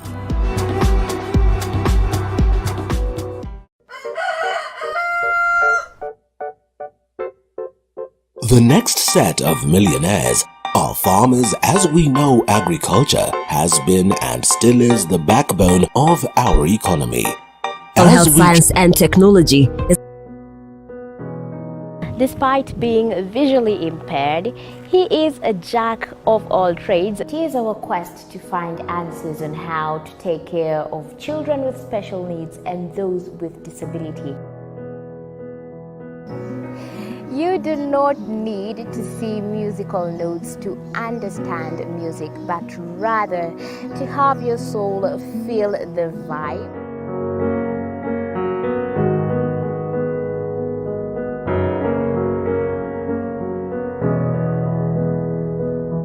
Actually, for us to make a wheelchair, we have to take measurements of the user. After doing my assessment, I get to know the parent, I get to know the heaviness she's carrying. Disability comes at different stages of life.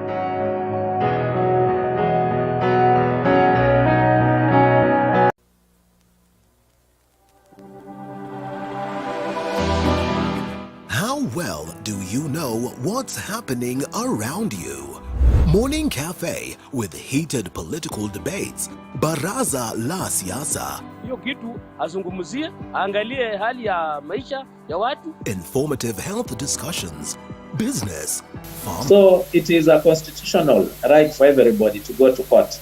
But it is my hope and Matuga hopes that whatever was declared at the polling station is what was tallied right up to the constituency level and up to the Bomas of Kenya, so that we have the president that Kenyans elected, and this should be no other than the one declared as president-elect, William Ruto. All right, well, all the best on that, and I think on this very hour then we see that is the last lapse of the first segment of Morning Cafe. Honorable Kassim Sawa, Tandaza Member of Parliament elect of Matuga. Also, we had Senior Counsel Charles Kanjama, as well as the Executive Director of the County Governance Watch and also Governance Expert Kevin Osido, and also Duncan Ojwang, Wakili, and also the Dean for School of Law, Nazarene University. We close this one at this very moment. We'll be traversing to the different parts of the country where we had mini elections. Remember, we have our correspondents there, and we're looking forward to get more updates as pertaining to the tallying processes, the numbers, and just also that declaration of the winners at very specific areas where the gubernatorial positions then will be declared at the county polling or the tallying centers, and on these other ones we'll be having at the constituency tallying centers. And so in a bit we'll be crossing over to this correspondence for the updates on the same. As of now, we take a quick short break and then we come back.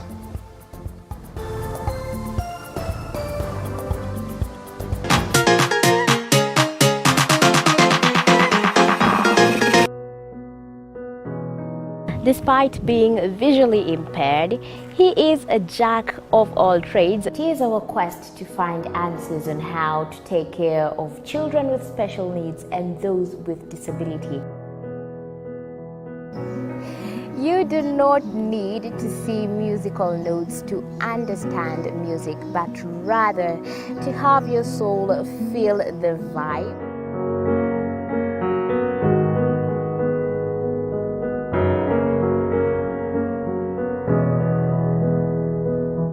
Actually, for us to make a wheelchair, we have to take measurements of the user. After doing my assessment, I get to know the parent, I get to know the heaviness she's carrying. No. Despite being visually impaired, he is a jack of all trades. It is our quest to find answers on how to take care of children with special needs and those with disability. You do not need to see musical notes to understand music, but rather to have your soul feel the vibe.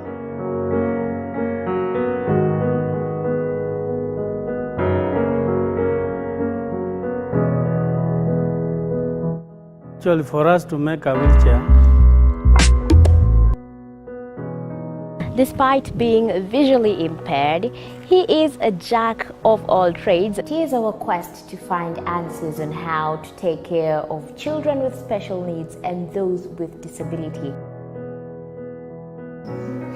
You do not need to see musical notes to understand music, but rather to have your soul feel the vibe.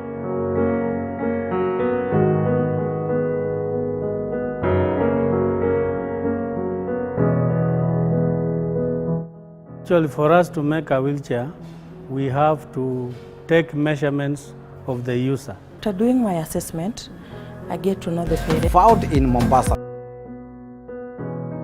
Despite being visually impaired, he is a jack of all trades. It is our quest to find answers on how to take care of children with special needs and those with disability. You do not need to see musical notes to understand music, but rather to have your soul feel the vibe.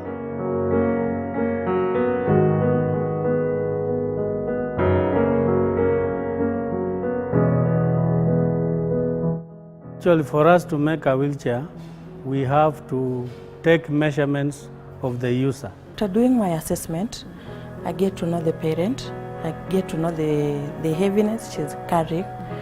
Disability comes at different stages of life.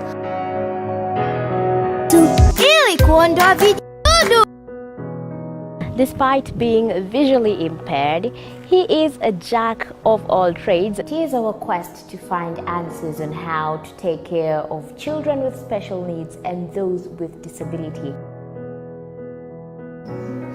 You do not need to see musical notes to understand music, but rather to have your soul feel the vibe.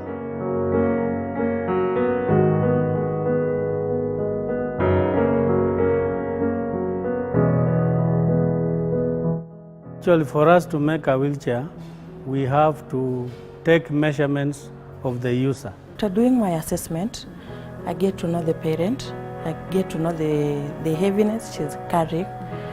Disability comes at different stages of life.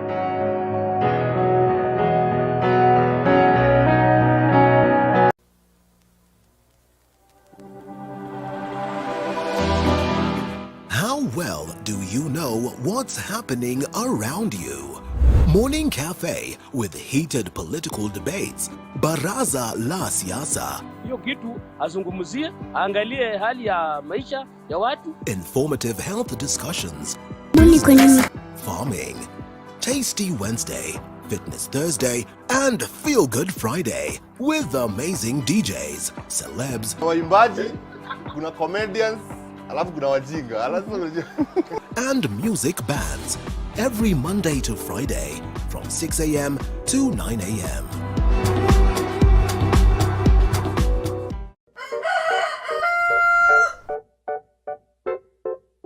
The next set of millionaires are farmers. As we know, agriculture has been and still is the backbone of our economy. As we traverse the different counties to meet different farmers, we ensure to get the story of how they started farming and even how they continue to penetrate the market and overcome the challenges. Hapa, the reason why nilieka goose na si ducks.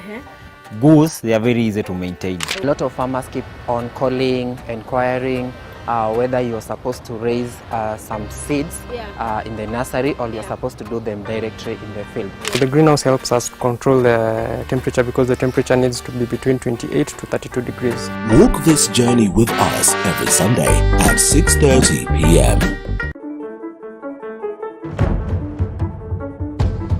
It's no secret, construction ain't cheap.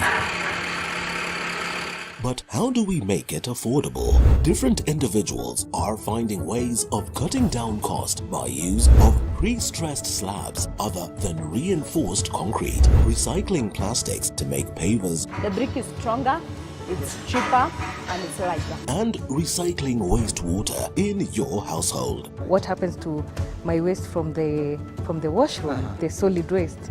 All that can break down. Those are just but a few. Every Tuesday at 7:30 p.m. we talk construction.